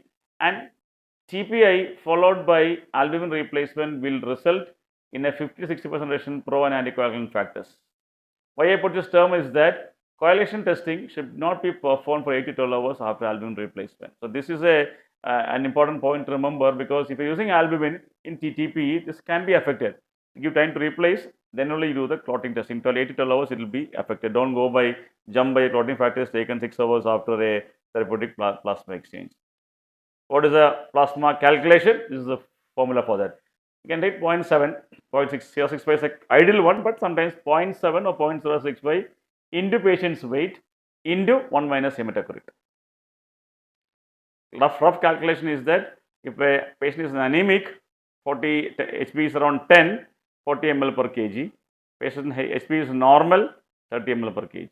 It's a rough calculation. I don't think anyone has calculated with this formula right now. We have calculated 40 ml per kg for a patient with HP of around 10, and more than 10, 12, we keep it at 30 ml per kg. So this is a classical formula, 0.7 or 0.065 into weight into 1 minus hematocrit, and we target 1 to 1.5 time in plasma pharesis. 40 ml per kg, that's a target you keep it, 1 to 1.5 times.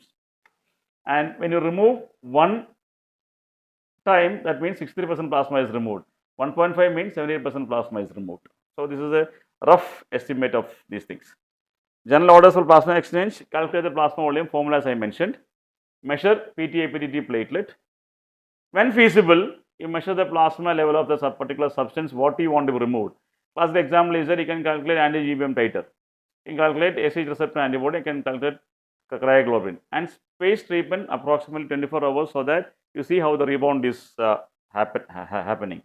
And so this slide explains everything. What is how do you plan this therapeutic plasma exchange? I told you mechanism means remove substance which is pathogenic and replace deficient components.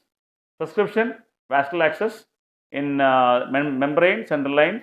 In centrifugal, you need only triple lumen central line is otherwise HT sheath is important. Total plasma volume we calculate. Number of sections we calculate based on the things. You don't, then there is not something much you may not be able to identify, but there are guidelines based on the American Society of Apharesis where they clearly guided guidelines about it. We all follow that, which disease, which sections to follow, and give interval between the sections. Anticoagulation is planned accordingly. Type of replacement fluid: if it is a deficiency, you give plasma, not pathogenic substance. Albumin is the safest. Drug dosing based on the things. If you're asking about antibiotics, everything during the exchange time, maybe you have to consider dosing comes, change it accordingly. Don't use it immediately after the plasma exchange. Do it afterwards. And this is the apheresis machine. Diagnostic workup before TPA: electrolytes, renal functions, complete blood count, coagulation. Disease specific test. Your antibody factors about anything is there. You will take, and your blood type. Monitoring: biochemistry, complete blood count, coagulation, and disease specific test after, so that you know that what kind of sections you need. Coagulation: if you are using an albumin, please don't check it 8 hours before that. It will affect your coagulation factors. I mentioned again about replacement fluid. I don't think I am going to repeat again. Saline is used in the hyperviscosity syndrome. That is something which you should remember. And these are the risk factors which we discussed. So when to consider TPE is based on the rationale that presence of substance can potentially cause life-threatening to be removed by TP or replace the deficient fluid, and it should be evidence based, and that should be appropriate trial for the most of the settings. These are the common indication as per the American Society of Apharesis, where neurological picture you have GBS, data comparison between GBS and IVIG. You know that. What do you prefer, IVIG or sorry? Database both are same, but that is what. And if you give IVIG, give time for the plasma exchange because it get otherwise efficiency. So CIDP, myasthenia, paraprotein polyneuropathy, pediatric autoimmune neuropsychiatric receptor. This is an indication which is in pediatric populations is not very uncommon.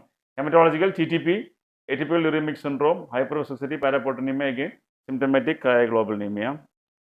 Renal: Goodpasture syndrome, ANCA-associated progressive glomerulonephritis, FSGS, antibody-mediated renal transplant rejection. They are something which they are using it very common post-renal transplant. Metabolic: familial hypercholesteremia and familial Wilson's disease. Just quickly look into the certain aspects of I think common indication. One of the things, you are the AIDP, Guillain-Barré syndrome. The rationale is removal of antibodies. Replacement fluid, again albumin or plasma. IVIG, other things. How much you give? 1 to 1.5 total plasma volume, one section. Like that, you can give up to 5 to 6 sections over 14 days until clinical improvement. And clinical response is your improvement moving from the ventilator. Consider TPA failed IVIG if there is a patient is not recovering properly. Then comes a Goodpasture syndrome, where these are different indication for plasma exchange. Goodpasture syndrome, you remove the anti-GBM antibodies. Here, the replacement fluid can be of albumin because of what, and plasma. But bleeding patients are there. Please remember that you have to give plasma. Additional things It is also 1 to 1.5 total plasma volume, daily alternate days, but little bit of larger days you require for the in a good pasture syndrome, which 10 to 20 days. And renal functions improvement is the first thing, and the clinical response is there. And antibody GP may fail to determine within 2 weeks of TFE or more than 10 to 20 days. Till you need to continue till that kind of level if you are measuring it repeatedly. If you are not measuring it repeatedly, wait till renal functions and clinical response. Hyperviscosity, predominantly use albumin or albumin saline, not something which is very common. You look for the M component, primal IgM levels if you have things to monitor, or clinical response is there. Catastrophic apula you come across quite a lot. This is again removal of antibodies. Plasma here, because of the apula thing, plasma may be something which is a better replacement fluid compared to albumin, and this is the one indication where you give almost daily, alternate daily plasma exchange, because apula's the activation is going to be very huge or until clinical response. This is something which is a catastrophic one. So one indication, if you ask me, where you almost uses daily plasma exchange is this. Then you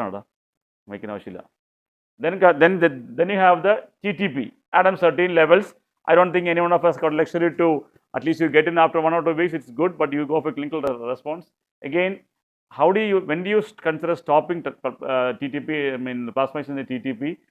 You monitor it daily until the platelet count improves to 1.5 to 1.5 lakhs, or your LDH approaching normal, or reduced to the resolution of your neurological symptoms. And once you reaches this stage, please understand rebound can happen. Continue for 2 more sessions and then stop. This is what the indication for plasma exchange. Recovery is for people or institutions where you have the measures to have the values to be known. You don't have that, but we go for the clinical response.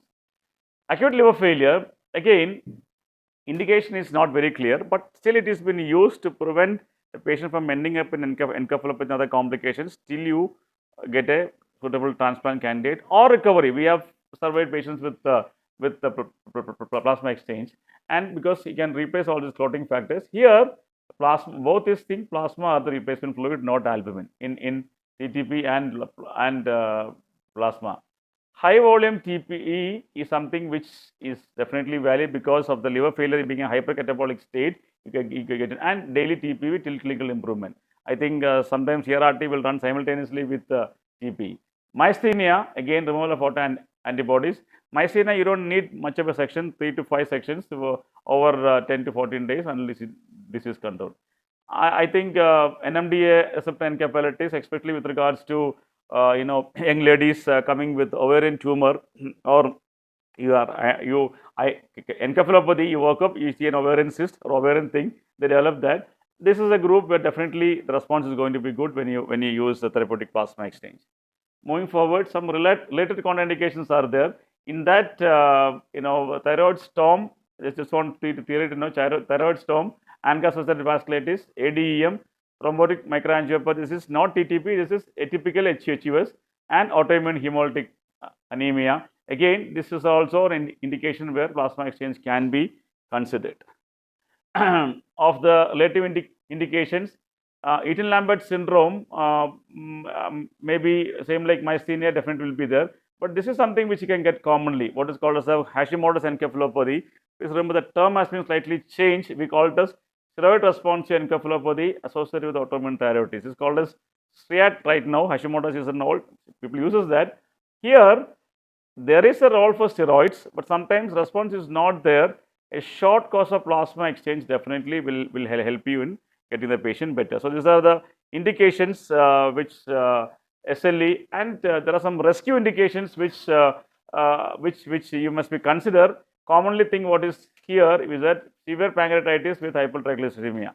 If the value is not settling, if value is going up probably and ongoing inflammation is still persisting, consider plasma exchange. I don't think we have used it. Maybe I used 1 or 2 sections for the patients with hypertriglyceridemia induced acute pancreatitis. In indication being that very high triglycerides, more than 607, or even they will tell you they can measure the values plus ongoing inflammation, consider plasma exchange.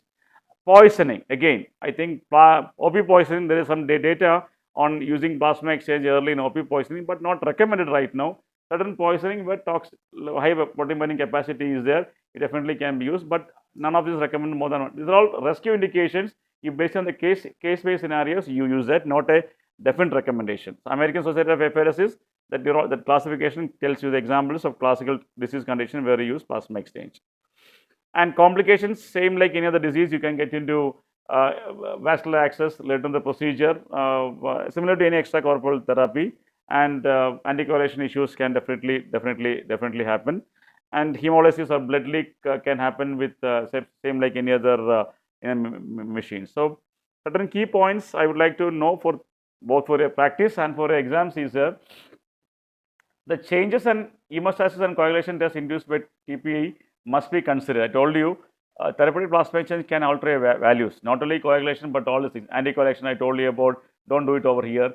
And your some sort of an antibody profile also can be varied with plasma. So give a gap for doing test.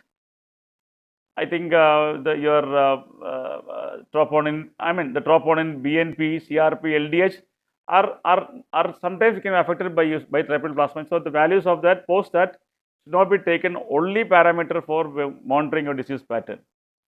Ideally, it indicates therapeutic drug monitoring for antibiotics, anticoagulation, but possible you do it, otherwise you adjust accordingly. More is not necessarily better. Standard indicates 1 to 1.5 times total plasma volume. Replacing 2 or 3 times more does not result in any efficiency further. You don't need more. And in patients who require RRT, renal replacement therapy with therapeutic plasma exchange, you all know that therapeutic plasma exchange you give replacement fluid. So place the plasma exchange first and then use RRT so that you can remove the fluid. Provided, but if the indication of RRT is high, hypokalemia, acidosis, going for cardiac EC changes, probably you can use it. Tandem procedures are coming up in picture. There are a few key points. This in general, in nutshell, what is therapeutic plasma exchange for an intensivist. That is the end of the talk. Thank you so much.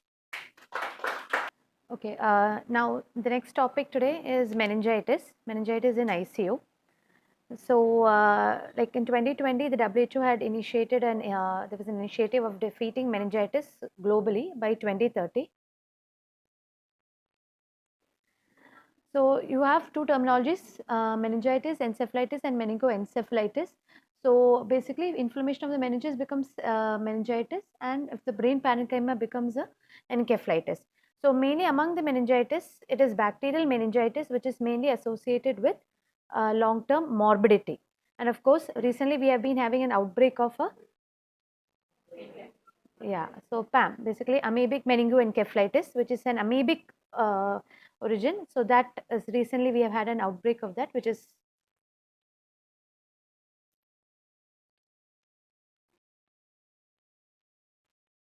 so that has been associated with high mortality. So coming to bacterial meningitis, so this you have community acquired and hospital acquired. Community acquired bacterial meningitis, the most common organisms are your pneumococci, Streptococcus pneumoniae, your Neisseria meningitis, Haemophilus influenzae, and of course in extremes of age and immunocompromised you have Listeria monocytogenes as well.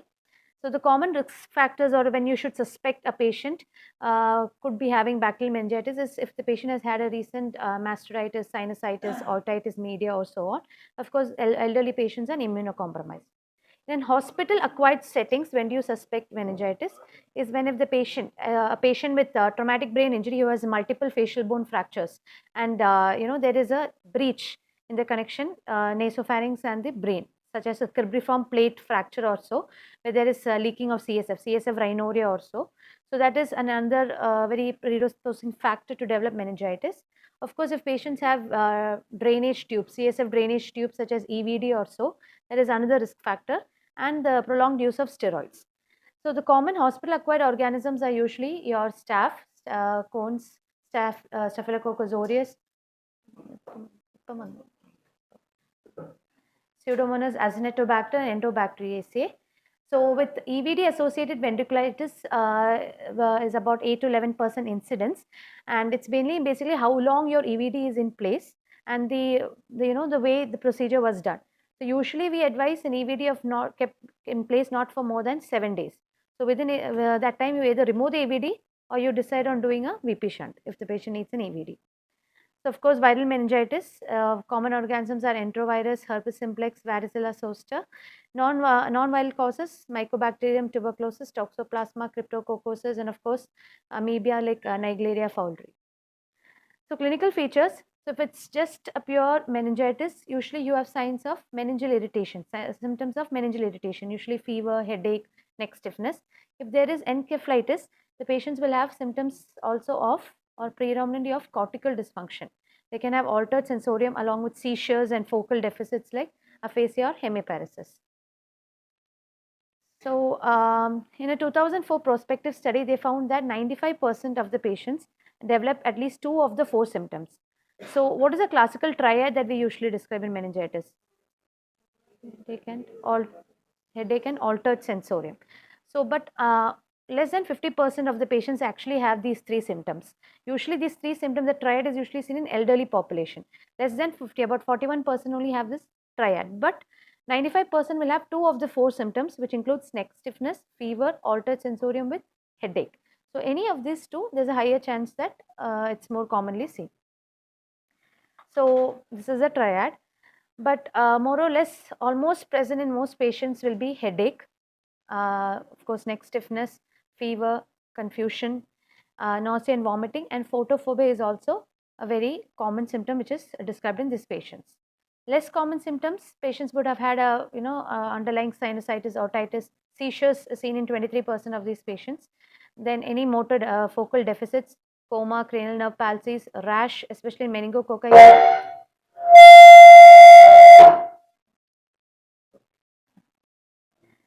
Papilledema in 4%. So, what about the classical meningeal irritation signs, the Brudzinski sign and the Kernick sign? So, both these signs actually, if you elicit this, the sensitivity is about 30%. What these signs indicate is that there is inflammation of your meninges. So, the meninges being highly innervated by nerves, when you stretch the meninges, there is neural irritation causing the classical signs. But the sensitivity is 30% and specificity being 68%. That is, if you find or you elicit a sign, a positive sign, then there's a high chance that the patient has meningitis. But if you don't elicit a sign, not necessary that the patient does not have meningitis. So, coming to the diagnostic algorithm of meningoencephalitis, you start with the clinical suspicion of meningitis or encephalitis. The first thing is, can you do an LP or not do an LP? So, if it's not contraindicated, then you go ahead and do a blood culture, send blood culture as well as an LP. If it is contraindicated, send your blood cultures and you start your antibiotics and dexamethasone. I mean, you may not know what is the cause, is it bacterial or viral, but you start off with dexamethasone and antibiotics. Now, after that, you need to find out what was the contraindication for doing an LP. Is there signs that suggest that the patient is herniating, or there is something, any other contraindications which is there? If you can correct the contraindications, well and good.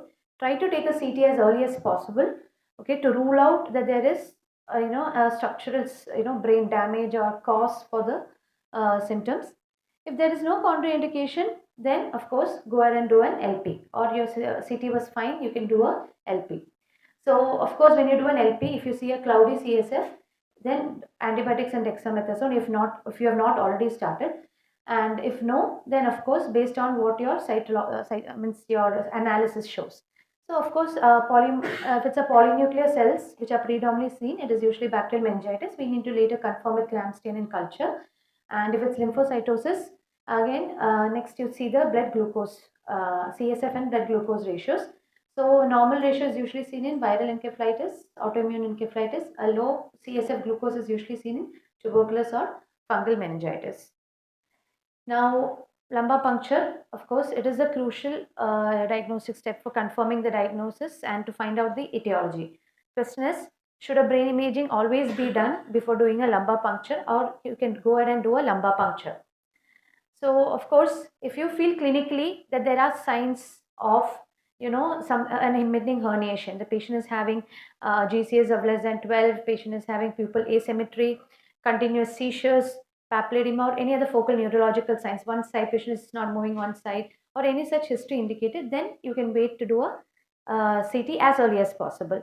And other contraindications, for doing an LP could be if the patient is having any signs of severe sepsis, like severe evolving sepsis, anticoagulant therapy, known clotic abnormality, or any local site at the site of LP, if there is any localized infection, abscess, epidural or spinal abscess.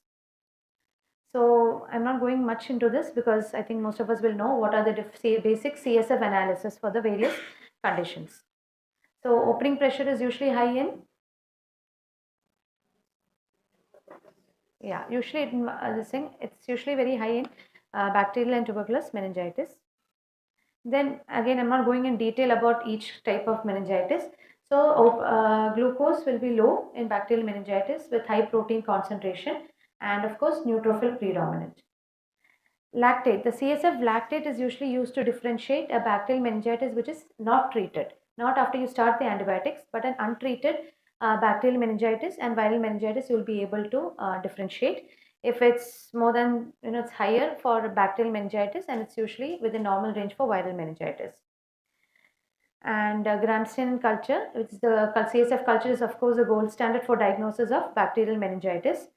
PCR is usually, especially in cases where the diagnosis is very, you're very sure that the diagnosis is a meningitis or basically a CNS infection, but you have received a negative CSF Gram-Stein or culture. It is usually high sensitivity and specificity to detect not just bacteria but virus, bacteria and fungi.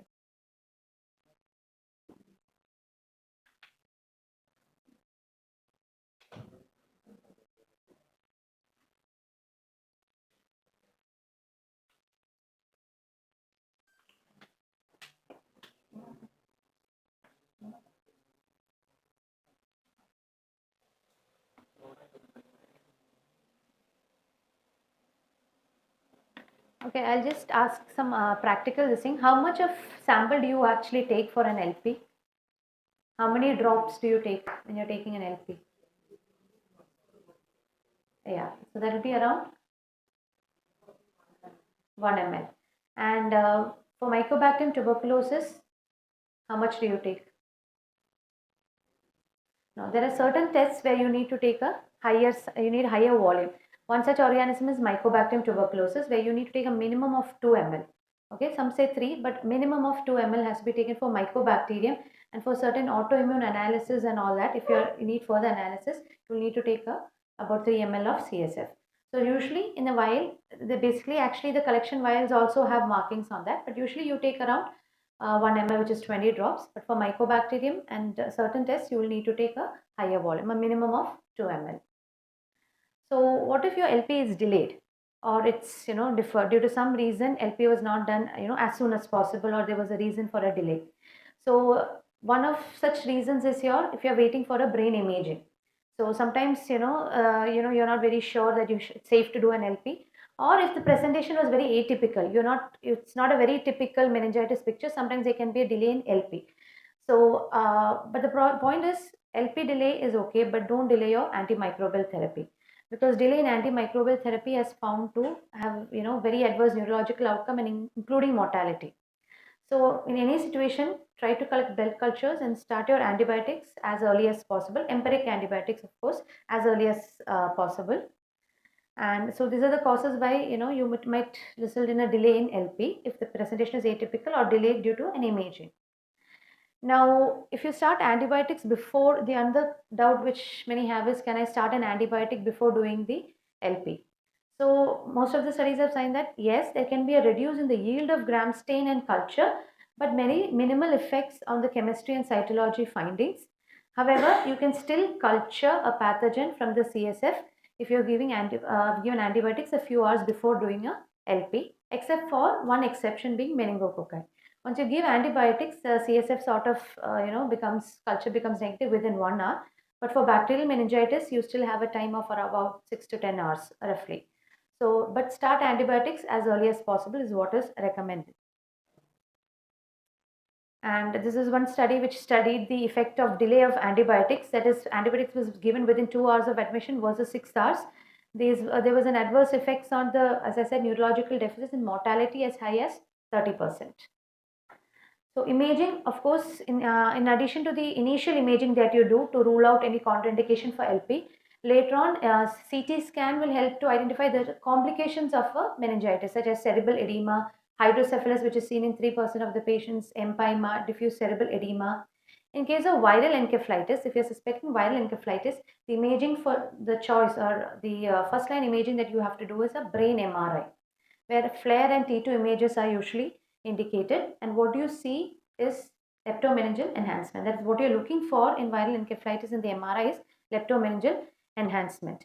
And typically, if you're looking for an HSV encephalitis, this organism usually has a predilection for your temporal lobes, bilateral, temporal, and insular lobes. And that is why usually viral encephalitis, HSV encephalitis, the symptoms are usually personality changes and hallucinations and all. So such symptoms usually indicate a viral encephalitis. And therefore, these patients will have mainly involvement of the temporal lobes, that too bilaterally. In tuberculous meningitis, it's very important that you take a CT intermittently or in between, because they can be hydrocephalus thick exudates. And once hydrocephalus is there, always there's a chance for the patient going for a VP shunt or so, or EVD or VP shunt. And of course, tuberculoma or ring enhancing lesions. EEG for meningitis is to rule out a non-convulsive status. If the patient is not responding, seems to be in coma, just to rule out NCSE. And of course, an EEG also helps to differentiate a focal encephalitis. That is, in HSV encephalitis, as I said, there will be temporal discharges, but in a generalized encephalopathy, you will have a generalized slowing. So it helps to identify or distinguish between certain conditions. Now, what are the predictions of risk, in these patients with meningoencephalitis? It's basically based on as per the study, it's based on 3 baseline clinical features: presence of hypotension, altered mental status, and seizures. If there are no risk factors, then the prediction of risk for, this thing is 9%. If there is at least one clinical risk factors, the risk of, in hospital death or neurological deficits, 33%. And if there's 2 or more factors, the risk is about 56%. So you have 3 main criteria: presence of seizures, altered mental state, and hypotension, which indicates a higher risk for these patients.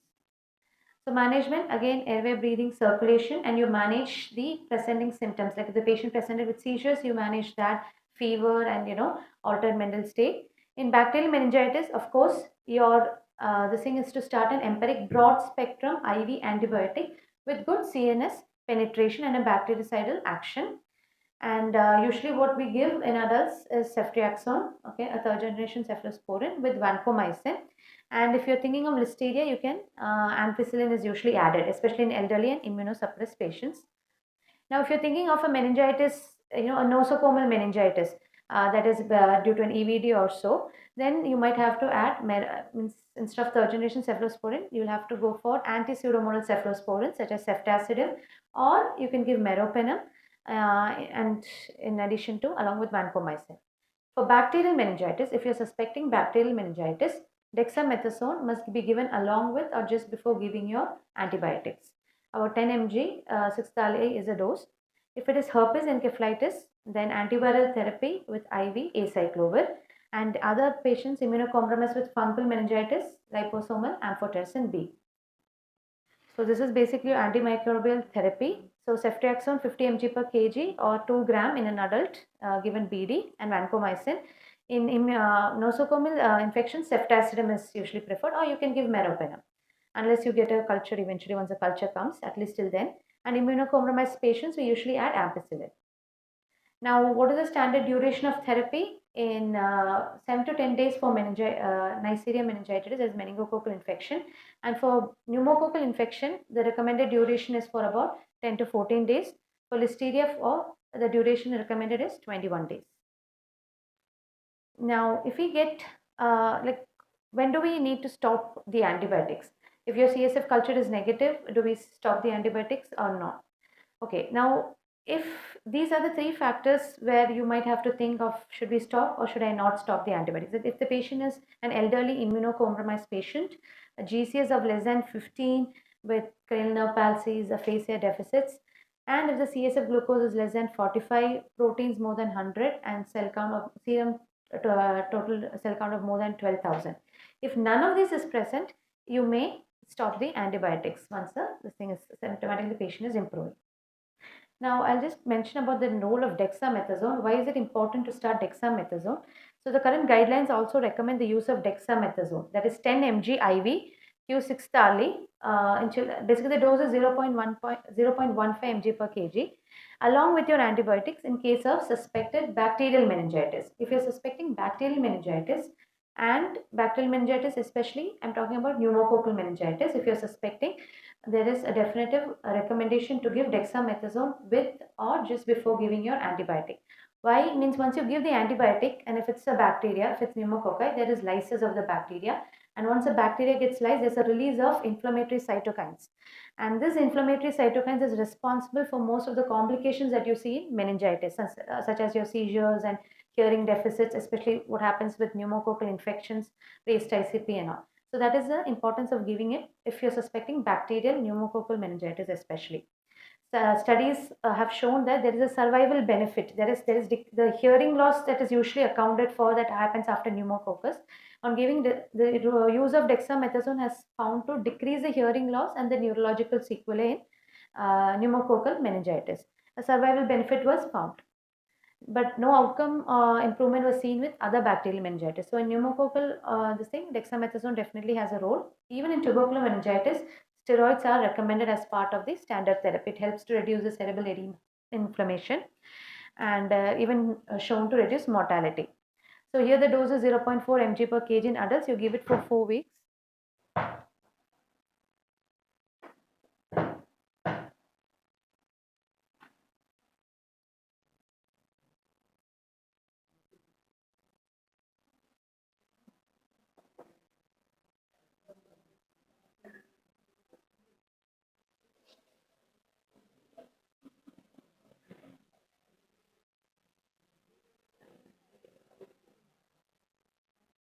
For amoebic meningoencephalitis, is there a role of dexamethasone?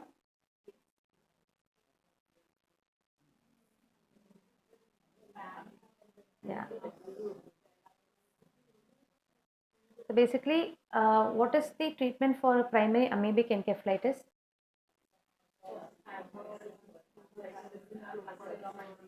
It's basically a combination. As you all know, I'm sure the fatality rate is quite high. Is there an effective treatment? Doubtful. Okay, the fatality rate is almost close to 98-99% roughly.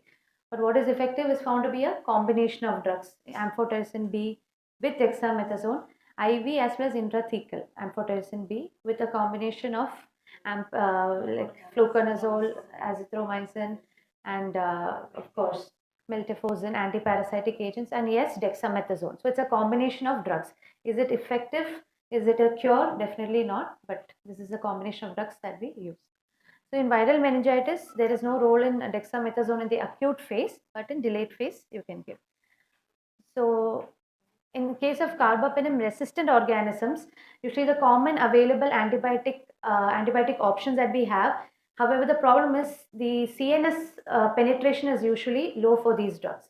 So in such cases, carbapenem resistant organisms, what is more effective is giving intrathecal or intraventricular antimicrobial therapy. So the commonly used drugs that we mostly give in our what we are giving is IV colistin. Okay, the dose is around 5 to 20 mg of preservative-free solution. And other agents that you can give is vancomycin, amikacin, polymyxin B. And if the shunt being infected is a cause, so obviously you either externalize that shunt or try to remove whatever is the causative hardware also.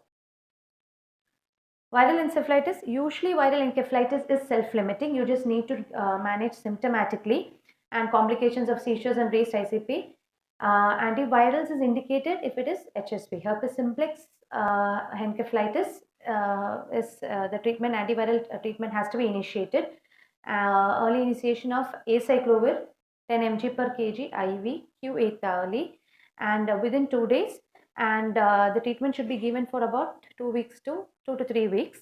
And during this therapy, make sure that acyclovir is given diluted slowly, over 4 hours, and patient must be adequately hydrated during this period of time, because it is known to cause nephropathy, crystal induced nephropathy. So acyclovir has to be given slowly as an infusion with good hydration along with it. Meningococcal and meningitis is usually seen in, the incidence is usually in about 11 to 17 years of age, that age group, and you have to suspect it when patients have any typical skin rashes or so. 50% of these patients tend to have skin rashes. Keep them in droplet precautions unless 24 hours of antibiotics is completed. Treat the close contacts. Your treatment is ciprofloxacin, rifampin or ceftriaxone. Fungal encephalitis, you have your treatment is of course your amphotericin B.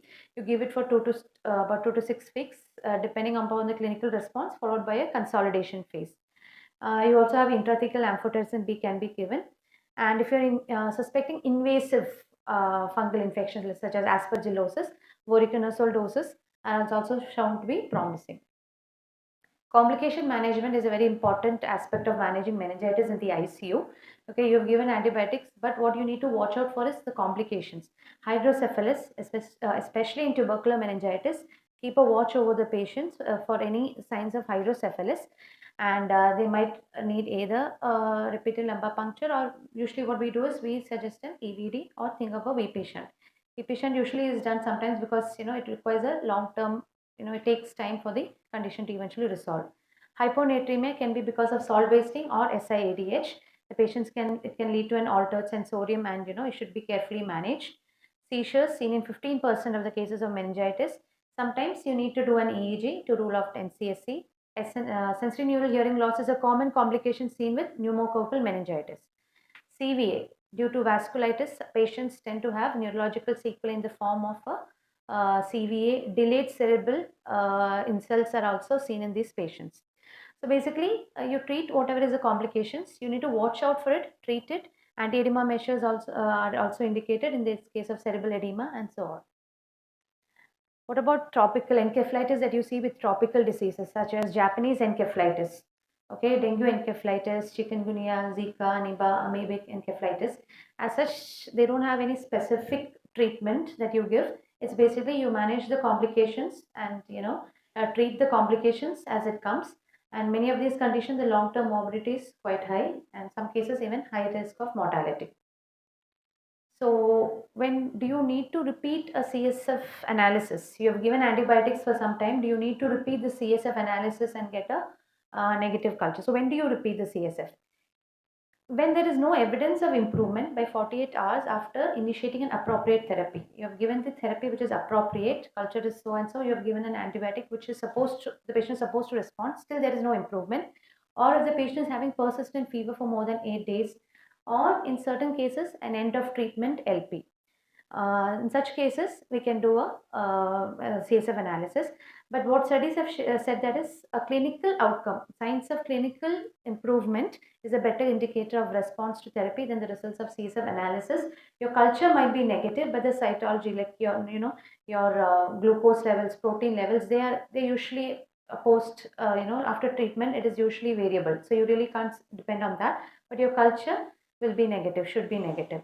If in patients whose cultures are positive despite appropriate therapy, then you will have to think of intrathecal or intraventricular antibiotics. If we've given you appropriate therapy and still patient's culture is not negative, then intrathecal or intraventricular antibiotics have to be considered.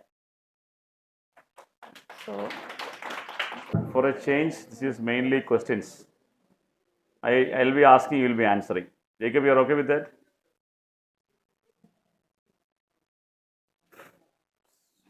Sponsor it. 40-year-old male, sudden weakness on left hand with gaze preference to the light. Wife watches and brought him to the ER. Initial assessment and plan. Usually I go to the back, not back seat, I was always in the back. So who wants to answer the question? People answer most learned people in the group. Varsha, over to you. This is a normal. This is how you're going to get the case, right? So I will check sugar. No, nobody should stand up, please. I will just check RBS and I will plan for a CT. See, I'll tell you something. When you answer a questions in the exams, theory is not different, but when you practice it also, there's a structure which you go. Correct? A structure which you go. What is the question? Sudden onset of very clear weakness of the left hand with gaze preference to the right. Wife watches and brought him to the ER. What is the initial assessment and plan? They don't think it. Who said it's a stroke? I didn't ask you, I mean, this is a stroke class. So my question is that whenever you're getting, I am 100% sure that you will come to a diagnosis, you will not diagnose, but don't go by that. Go by an open mind. Question, and then answer. I would like the time of onset of Okay. the symptom, any preceding events that happen, Okay. trauma, Okay. any medications that he's taking, the seizure history. Okay. So just the ample history. Ample is for secondary survey. Okay. I will do a local examination of the hand, see if it's got Local examination of the hand. the examination of the hand. You're thinking of an acute ischemia. Yeah. Okay. Redness, absence of pulse, and all that. Then I will do, I will ask questions to see his GCS, measure Okay. monitors. I hope the monitors will be attached by that, like vitals will be, he's not having hypoxia or anything of that sort. Okay. Now, if for suppose somebody with a weakness and a gaze preference, you put the picture more in the brain, right? So what is the extra things you ask to find out about? Okay, this could be a neurological event, bleed or a stroke. What things you ask? If he's on any anticoagulant, if he Okay, has let's headache, okay. Got it. I think we'll come to it. See, for me, what I would like to teach always is that if somebody gets a patient fresh or a new, ABC always holds good. I always add one D and I put D4. Why I put D4 is that A for airway breathing cycle. That is the one thing all of you go for any case. I don't think anyone can fail you or harm you if you say something like this. Any case for ABC. When you talk for D, you need to think of four things in that. One is what is the differential diagnosis you're going to come to the picture, possible diagnosis. Second thing is that what is the definitive steps for two things, one for evaluation and for quick management. Three things, what drugs you have to use to get the patient out, and then what definitive plan of care for the further evaluation. So 4Ds will always comes into picture when you have a case. And talk about a stroke with a gaze preference, you need a focus history. I think I agree with the point. Focus history includes what are the preceding events. Before concluding it is a stroke, get into the picture that what else could be. Seizure can manifest. That is what that last thing over here, what is called as a stroke mimics. Tell me 5 examples of stroke mimics. Seizure, hypoglycemia, snake bite. Snake bite, stroke mimic. I mean, the history may be there, but any of a hypokalemia or paralysis and anything, migraine, headache, seizure. So these things of stroke mimics can definitely comes into the picture. And the stroke mimics and stroke chameleons are always there. Chameleons means that it's a stroke, but may not fit into the picture. Stroke mimics means all these things. Of that, you mentioned about everything. Sugars, definitely you need to confirm a sugar. Definitely you need to get into the picture of a history of any seizures that pre-symptoms. Migraine history. If it's something is, then you need to take that history in place. And periodic paralysis or anything weaknesses, you need to look into that picture. So stroke mimics that 5-6 things you need to consider that. ABC I mentioned there. Focus history includes to differentiate between these things. A quick neurological assessment is always important. So when you talk about quick neurological assessment, what do you look for that? You go by the orders. GCS definitely comes in the talk. You go by the orders. GCS is the first one to look for, and then you look for this head to toe. You look for what is that. First, higher mental functions if it is possible. Cranialness, I am not asking you to look for gag and go look for any facial. Quickly ask him to close the eyes, show the teeth. Facial palsy has been ruled out. 3, 4, 5 is covered in that. 7 by the facial nerve. 8, definitely nobody asks you to look into auditory nerve. 9, 10, 11, if you open the mouth and say gag, you can look into it. A focus examination, a quick neurological includes a higher mental function GCS, followed by cranial nerves quickly. Olfactory and all, you don't need to vision, you don't need to check. Vision broadly you can check. So bedside you need to check that. Is the deficit, because deficit can be. Third thing is that when you talk about motor weakness, I don't think you have to examine each and every muscle. You ask him to lift the hand and see any arm drift is there. Like also same thing, go against the gravity and see what is the thing. That will give us a picture. Reflexes, I don't think you should be carrying a knee hammer. At least a plantar you can just see. So that is a quick neurological examination definitely will help you. When somebody tells about a weakness with a gaze palsy, that rules out a limb ischemia. Limb ischemia, you don't have a gaze palsy. That is the point over there. And then with regards to stroke, the next thing is that you calculate the NIHS score, which is very important every stroke in moving forward. You get into peripheral venous cannula. ABC, airway, breathing, circulation includes your attachment of monitor and a peripheral line also. Think in that terms. Then comes, I said, D, definitive diagnosis or differential diagnosis. What do you want to investigate? You are based on your definitive plan of management, definitive investigations, and then finally concluded. Stroke mimics you have mentioned. Basic labs include what? Obviously, check a GRVS. And considering a stroke, you will be thinking about what treatment you are going to give. You examine with all your basic labs includes coagulation, your CPCs, everything, basic set of like. You don't need a creatinine to go for a CT or anything. You don't need that, but you send everything to keep it ready. That's all. What is the stroke severity assessment in ER? NIHS. Expand NIHS. Anyone? Okay. This is the NIHS scheme. Now, I don't think you should remember all these things because there is a mobile-based app. Is the only thing is that stroke severity numbers, it is important because severe stroke, more numbers, thrombolysis is going to be a trouble. That's what you're going to put. So, minor, moderate to severe stroke. This is the criteria has been used. Pre-hospital diagnosis, we'll skip. This is not in your term. This is at Cincinnati. Leave it. I don't think you should be looking at it. What is this? Anyone knows what is this? Race. Anyone? Okay. See, this is this has been developed as a pre-hospital one or an initial assessment before an angio to confirm are we dealing with a patient who requires thrombectomy. What is the classical indication for going for mechanical thrombectomy? One question they ask you, what is that? LVO, large vessel occlusion. This is a tool which has been used predominantly to predict large vessel occlusion, to anticipate the need, because even though this has been felt in the Western world because they need to identify which hospital patient has to go, but for us it's a quick tool. There are 5 components in that. Score more than 5, it is called as large vessel occlusion.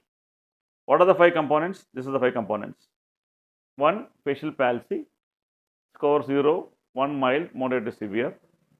2, arm motor, weakness is mild, moderate, severe. Leg motor, moderate to severe. Weakness, how do you assess? Against gravity you check it. You don't need every muscle. At least one muscle is more than enough. 4, deviation. That's why they put gaze deviation over there. Gaze deviation tells you about absent or present, you give a score. And then there are 2 components which is called as an aphasia or an agnosia. If the patient has got a right hemiparesis, then you look aphasia. Aphasia, how do you ask aphasia? Just ask 2 questions, close your eyes and make a fist. Performs both tasks 0, one task 1, no task score 2. Agnosia, if there's a left hemiparesis, neglect will be there. Ask the patient to whose arm is this, whether any neglect you are going to assess that. 2 questions you ask. While showing the paretic arm, you ask whose arm is this. Ask the patient, can you lift both the arms and club? These are the 2 classical questions you ask for these things. If it is there, you identify one of the things, you give score. More than 5 indicates it is a large vessel occlusion. This is a race scoring EMS tool, but sometimes in a ER, definitely you can get it. What is the choice of imaging you want in this patient? Contrast, non-contrast. Door to CT time, any idea? 20 minutes. Okay. Goal of imaging, 20 minutes. CT versus MRI, any difference is there? We'll come a little bit later. What is these 3 terms? Expand these 3 terms. What is CTA? What is ELVO?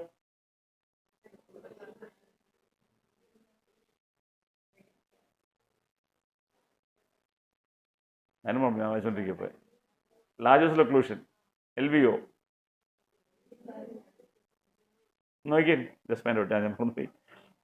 Morning is, I have to confess that I forgot about it. CTP is CT perfusion. So this is something which will come to it a bit later. And this is CT, everyone knows this sign. Sorry? Emergent large occlusion. Okay. This is a hyperdense MCS sign. Comment, expected findings. Does this finding impact treatment outcome? Treatment outcome, yes, it will impact. So this is a no bleeding.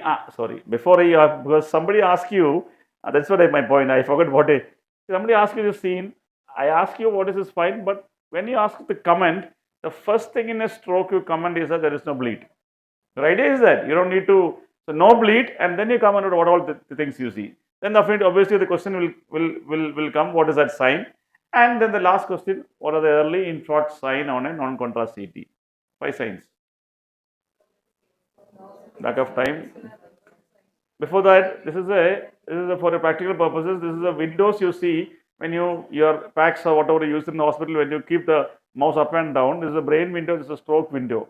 The same picture in a stroke window. Hounsfield is for a radiologist. They try to pick up more because they use all these gadgets. For you to know that when your Hounsfield difference is at 35, you can see that if you put a picture there and right click, their Hounsfield will come in there. 35 will pick up more things. The right side you can see something is evolving over there. And now the early signs, 5 things. Hypoactinating brain tissue. I will come to it. This is the first one. This is a hypoactinating brain tissue compared to the other one.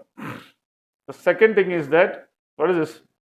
Okay, 24 nucleus, obscuration of 24 nucleus, again early sign of stroke in a CT. Third, insular ribbon sign compared to here. You can see a ribbon-like picture seems over here. And this, you have mentioned that hyperdense MCS sign. What is that? The dot over there. Cut off. It is called as M2 dot sign. Not M2.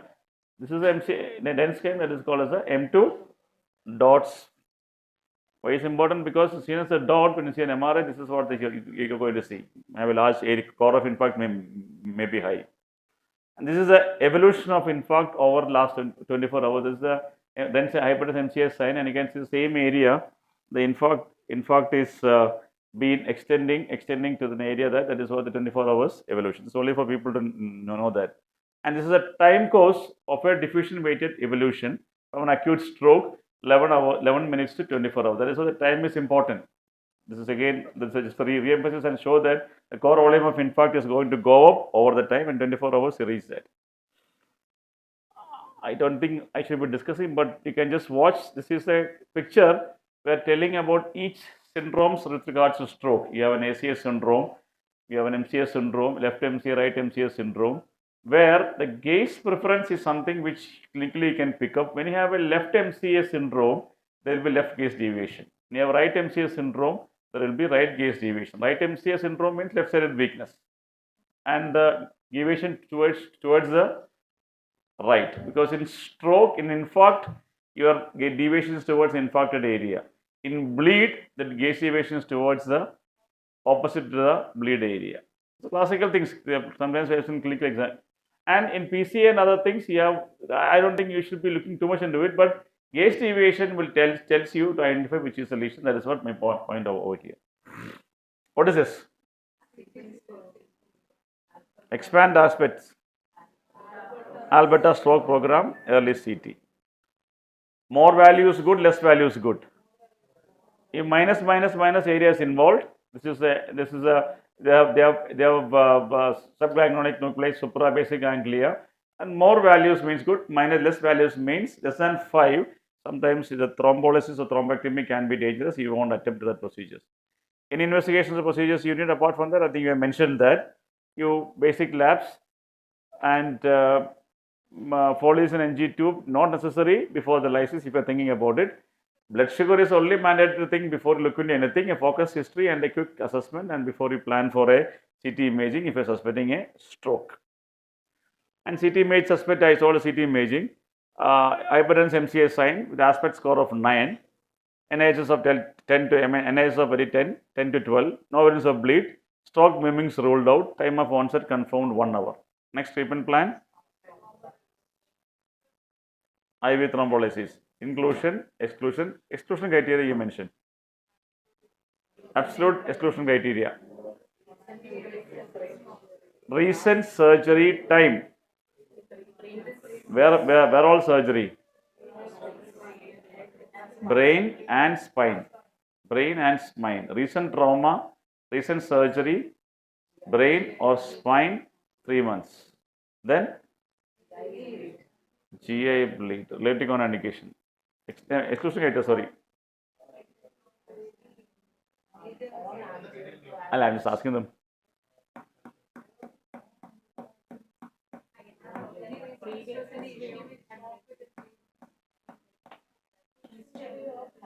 Coffee break, you look into that aspect, okay. See this, I'll tell you, this is something practical in your daily practice, you can check it every time. Unfortunately, exams you need to read everything. So I think you better read and tell us before I am going to teach you everything, because they're all well certain guidelines are there. The important things are there. The trauma I mentioned about timing, three months. There are certain timings that are also important. That's why I just find out about, okay, in coffee break, find out and let me know. What are the choice of thrombolytic agent to use? Two are there. Tenterplace, alteplase. Alteplase is the oldest one, tenterplace is the newest one. Those, I'll come to it later, okay. Sorry. This is the alteplase dose eligible for IV. This is, and you all know what are the trials which tells you about the benefit of IV thrombolysis in acute stroke. First one is NINS trial. Second one is ICAS trial. Third one is ICAS 1 and 2 are there. After the ICAS 2, there are certain criteria has been taken out. Age more than 80.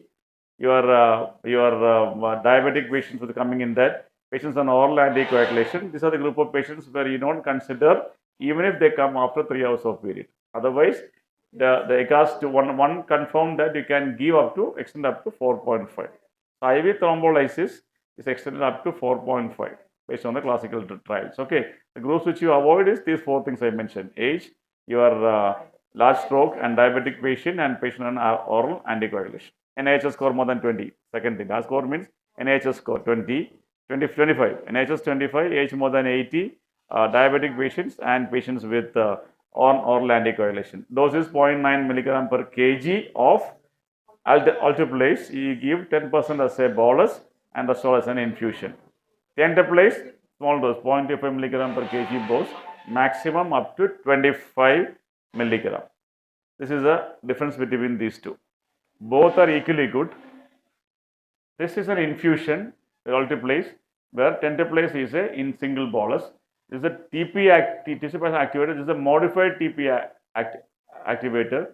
I mentioned about the dose, half-life. Tenterplace is a little bit longer compared to alteplase. Fibrin specificity is higher with tenterplace compared to alteplase. Resistance to PA inhibitor again is higher with tenterplace right now. Bleeding risk, slightly lower risk for tenterplace.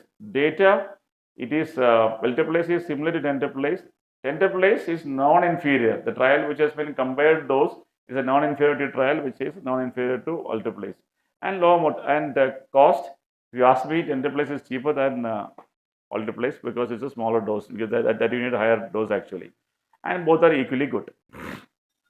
I think this is a nurse reporting a BP of 200, 110. What kind of BP you target? You must be knowing about it.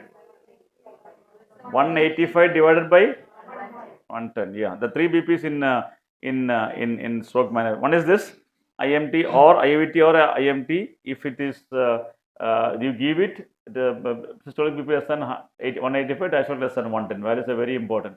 No thrombolysis. I mean, if you are not thrombolizing, or plan for MT, you use this.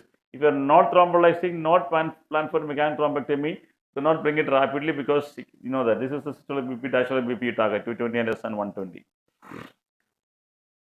Because the BP was high, the drug used for BP management, labetalol, right? Infusions. Don't talk about nicardia retard or anything over there. Nicardia is not available in our country, so we predominantly use labetalol.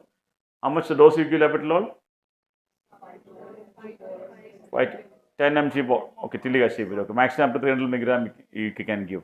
And this same patient BP improved, you give alteplase dose, and the NIHS score was 10 and the race score was 7. Family member, do you thrombolize? Do you go for thrombectomy after thrombolysis for every patient? What is the plan? So IV thrombolysis, nowadays the bridge therapies are always there. IV thrombolysis, if it doesn't improve the weakness, doesn't improve the scoring, then definitely you can consider using it, especially when there is a large vessel occlusion. That is what you do a CT. Don't think that you thrombolize, wait and then for thrombectomy. If large vessel occlusion is there, give initial thrombolysis, plan for thrombectomy. And this is called the bridging thrombolysis that is mentioned over here. I think we have mentioned over here. Do we need a separate brain imaging? No, stroke is not a disease of brain. Stroke is a disease of vessel. By showing something over there, you are not going to change anything. So, if the NIHS score is 10, RAISE score is 7, hypertension MCA is 9, large vessel occlusion. I mentioned about RAISE score over there.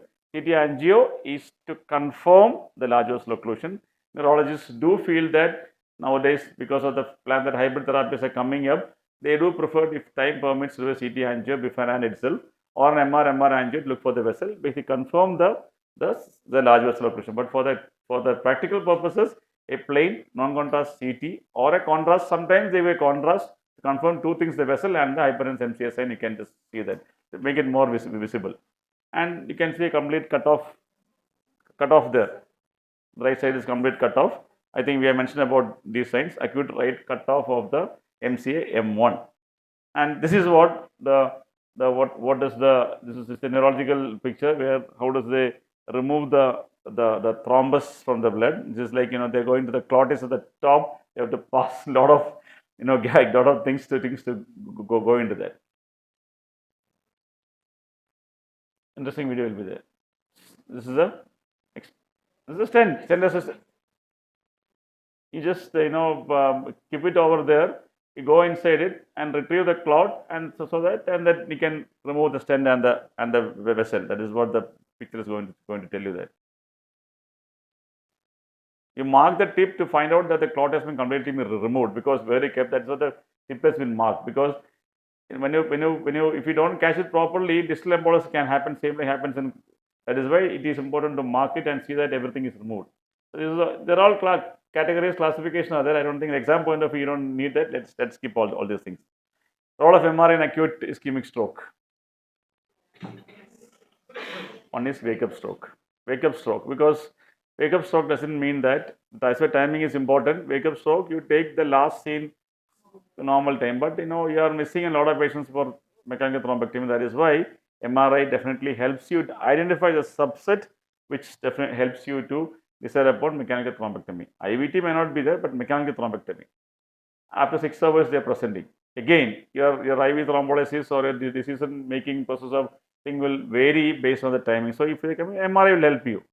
If you see a stroke, obviously your CT may not pick up the extent of impact. MRI is there. Unknown onset, again MRI will help you. And this is what is these things? I don't think you should know everything about MRI, but certain things which is very important, how to differentiate between the thrombolysis, thrombectomy versus not doing is plan for what is called as the diffusion weighted imaging and the flare mismatch.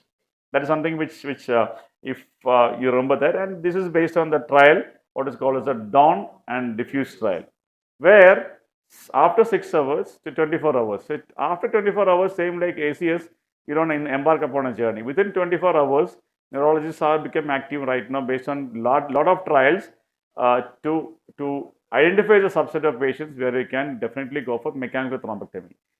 Please don't think of a thrombolysis after 6 hours, because bleeding risk is going to be high. It is not that the patient doesn't fit. After 6 hours, 4.5 hours, the risk of bleeding is very high. That is why the time is cut as 4.5 for IV thrombolysis. But thrombectomy can be given up to 24 hours. The journey of that journey starts with this particular trial, the dawn trial, where they consider the clinical core mismatch. Clinical is NIHS scoring. Core is the infarct volume they calculate based on that is softwares are there in the system to calculate that. The NIHS score. So these are 3 groups they found out. Again, one more trial which is called as the diffuse 3, where the ischemic core volume is taken into consideration and ischemic mismatch ratio and volume is calculated, and then they found that delayed onset of thrombectomy can be beneficial. But these are all older trials, 2017 and 18.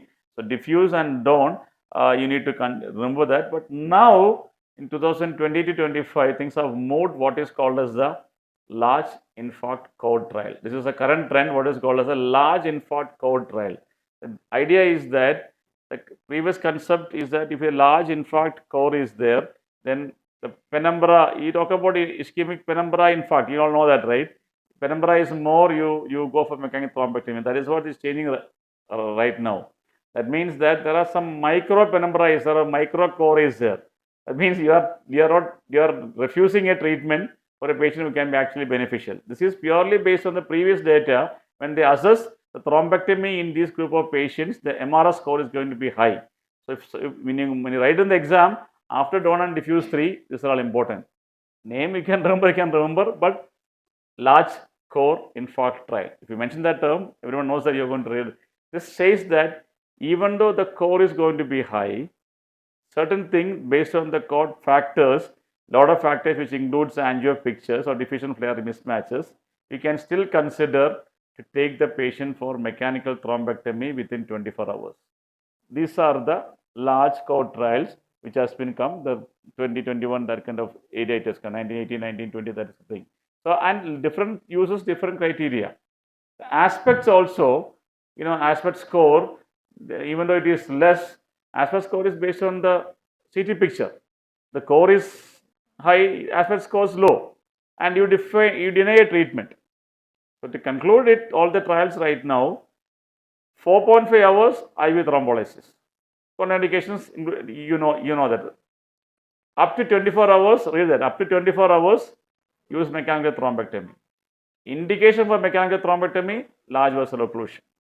Signs we mentioned, MC signs we mentioned that. Which are candidates you look for giving a mechanical thrombectomy after 6 hours? Dawn diffuse 3 trials. And then moving forward, we have all these large core. These are all ongoing trials. They publish only the interim results. Large infarct core trial, which says that core is, that means doesn't mean that the entire core is a damaged tissue. You can have a micro core or what are called as mini core where area of revival can happen. That is what the criteria based on these scores is going to help you. Again, the mismatch I was talking about, these MRI pictures. So that is something which is the current trend right now. To move forward, when is there any difference of management between blood pressure management between during intravascular thrombolysis? That we mentioned that. Post IVT, some difference is there. You know that, no? It's all to confuse you. Post MT, I mentioned the post mechanical thrombectomy. Yeah, there are 3 BPs you should know. One can tell again. 180. 1% for everyone. What is that? Pre. Post? And you monitor BP every 15 minutes, 2 hours, second hourly, 6 hours you mentioned, and 24 hours you watch the patient. Okay. And what about any difference in the post mechanical thrombectomy? Reperfusion injury can happen. That is what they put the 140 by 96 criteria is being kept for patients who was done for mechanical thrombectomy. And don't use invasive procedures. Immediately after that, don't use any antiplatelet anticoagulation. Neurological monitoring is important. When do you set antiplatelet after thrombolysis? 24 hours. Okay. But make sure that if the CT repeated, there is no bleed. Yeah. And this is a complication of that. Suddenly there is headache and drop in sensorium. Assessment. Of course, clinical examination comes first. Airway protection is important. Do a CT immediately. Comment on the CT. How is the race ICP?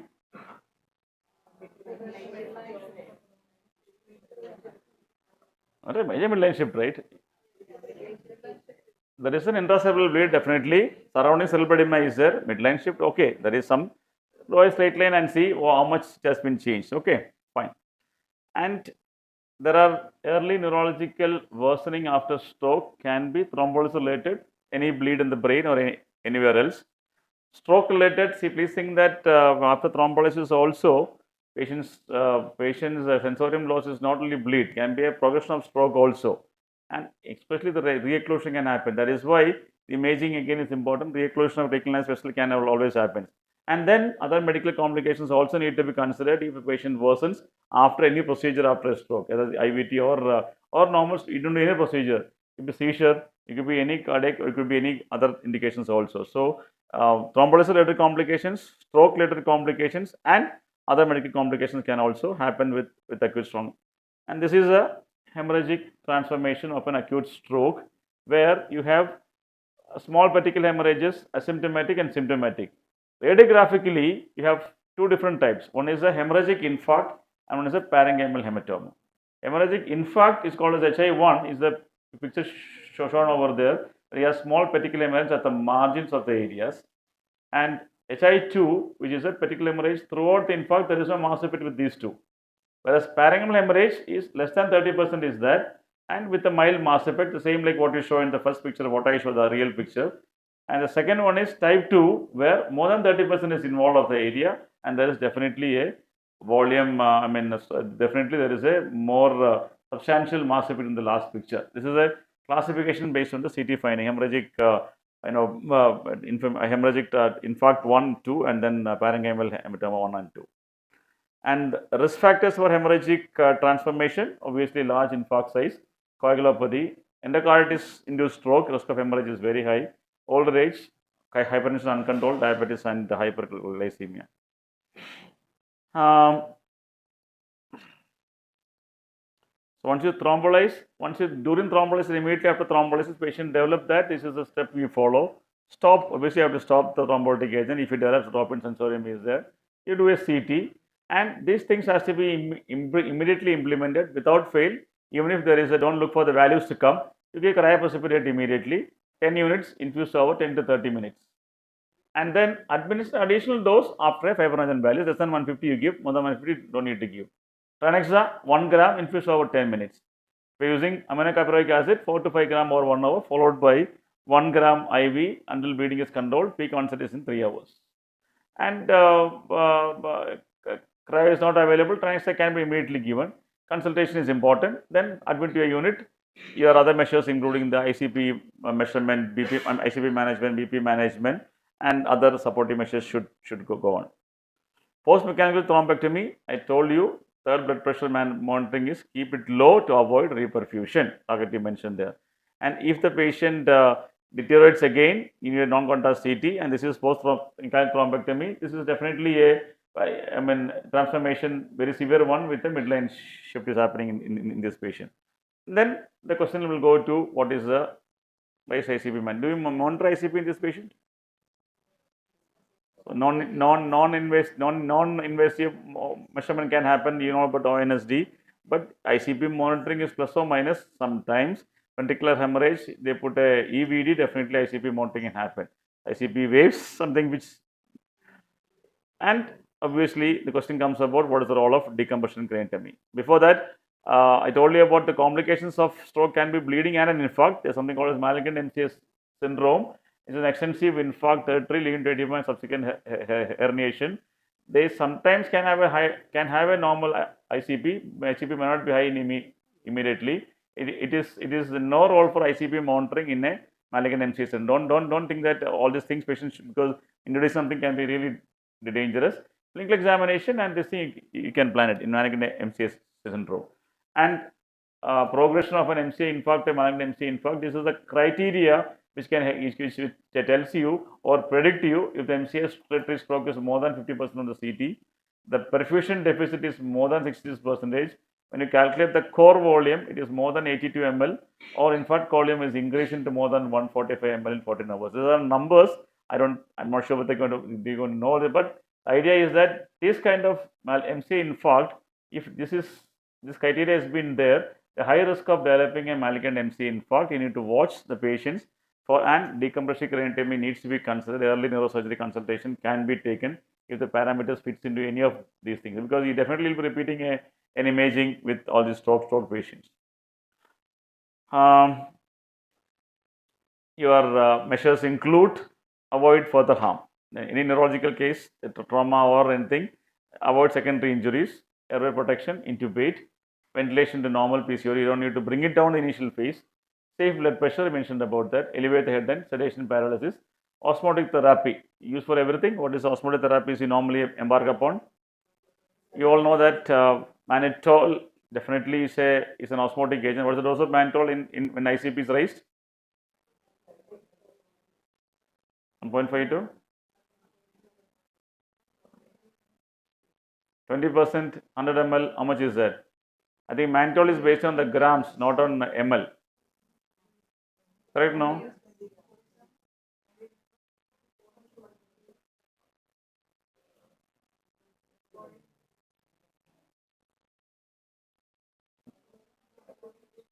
1 gram per kg bolus.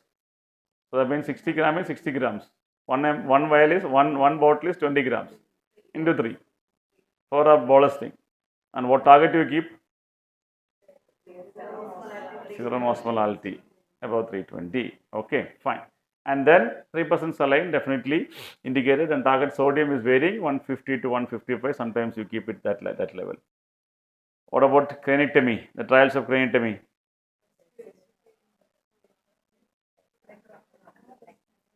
DECRA, Destiny,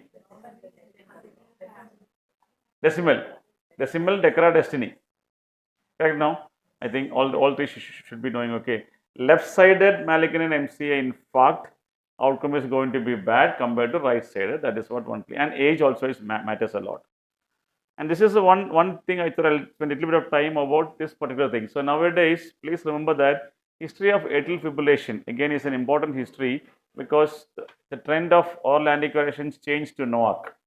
And NOAC induced issues can be very severe, and NOAC, they may come with a stroke because AF is persisting, can happen. So it is anyone who comes, take an history of diet or anticoagulation or NOAC intake. If it is less than 4 hours, no IVT. Don't consider any intravascular thrombolysis, any procedure. If it is more than 14 hours and creatinine normal, definitely go for IVT. You can safely use it. Between 4 to 48 hours, if it's a large vessel occlusion, consider direct thrombectomy. Avoid an IVT if the patient is on a NOAC. If it is, this is something which is difficult to predict. If it is more 4 to 48 hours, if it's available, measure the drug specific levels where you have the anti-10A and occurring clotting time. Occurring clotting time will tell about dabigatrin. Anti-10A will tell about the direct acquisition or other things. If it is more than 100, non-IVT. 30 to 100, IVT possible, but individual risk and benefit. Less than 30, you can safely embark upon the IVT. These kind of reasons, that is why I think if LV is there, direct thrombectomy is something, mechanical thrombectomy is something which gaining a lot of, their benefit consider all these complications. So history of NOAC intake is very important. You can get, that's kind of both in the exams and in the real life practical things. Common complications, so this is a simple example. Suppose on lisinopril, MCA infarct, thrombolized, few hours later, swelling of lips and tongues. What is this? Angioedema. The risk factor here is lisinopril. Lisinopril, because bradykinin-mediated angioedema can happen. It's like in any other thing. You stop thrombolytic agent.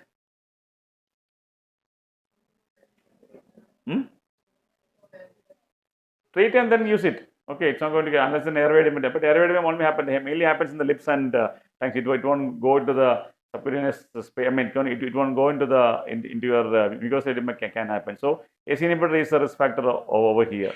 Okay, and when you have a epinephrine antihistamine, tranexamic acid, all this there. So in a stroke, once it comes to there, I think to conclude everything, focus history is important. Quick neurological examination. ABCs, NIHS score, mimics, and go for a non-contrast CT. Non-contrast CT, the pictures, early stroke pictures, we have mentioned that 5 things are there. Decision on thrombolysis is based on the time predominantly and certain risk factors, contraindications against it. If you are doing for thrombolysis, look, the BP control comes there, 185 less than 110 comes there. Drug use, nowadays we move towards tenteplase rather than alteplase right now, because you don't need to give for 1 hour time. And then after thrombolysis, BP 5 millimeter less compared to the previous one. Okay, and then you deny thrombectomy for all the patients. Thrombolysis, the data, the NINS and ECAS 1 and 2, that is the one thing which tells you that you can give up to 4.5 hours. Up to 4.5, no thrombolysis, risk of bleeding is high. 3 to 4.5 is a gray area. You avoid thrombolysis in patients with age more than 80, NIHS more than 25, diabetic patients, that's uncontrolled diabetes, not diabetes, uncontrolled diabetes. 4th one is patients history on oral anticoagulation, avoid thrombolysis. MRI, yes, wake up stroke MRI is important. Diffusion flare mismatch is something which you look into to consider again therapies. The 24 hours, up to 24 hours thrombectomy is based on the DAWN and Diffuse 3, but the large core trials, large core ongoing trials what I mentioned there, even the infarct volume is high, core infarct is high, you can still use for mechanical thrombectomy based on the data which has come in that trials. Post thrombectomy, so post IVT, observe in the ICU, BP target, look for any complications. 24 hours observation is there. Aspirin after 24 hours. IV thrombolysis, bleed, stop the things, cryoprecipitate, run extra, this thing, follow the things based on the patient's conditions. Post thrombectomy, BP target is always low because reperfusion injury can happen. And NOAC, these things are important to analyze it so that you don't deny thrombolysis for a patient who is ready, can do it. Don't use it if the patients are contraindicated. Once the patient develops bleed, same like an ICP management, your anti-edema measures, decompression craniotomy, data is very clear, left-sided and old people, not much of a benefit compared to other two people. Okay. Thank you.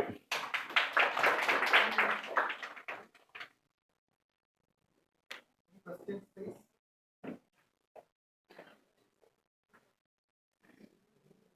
Any questions?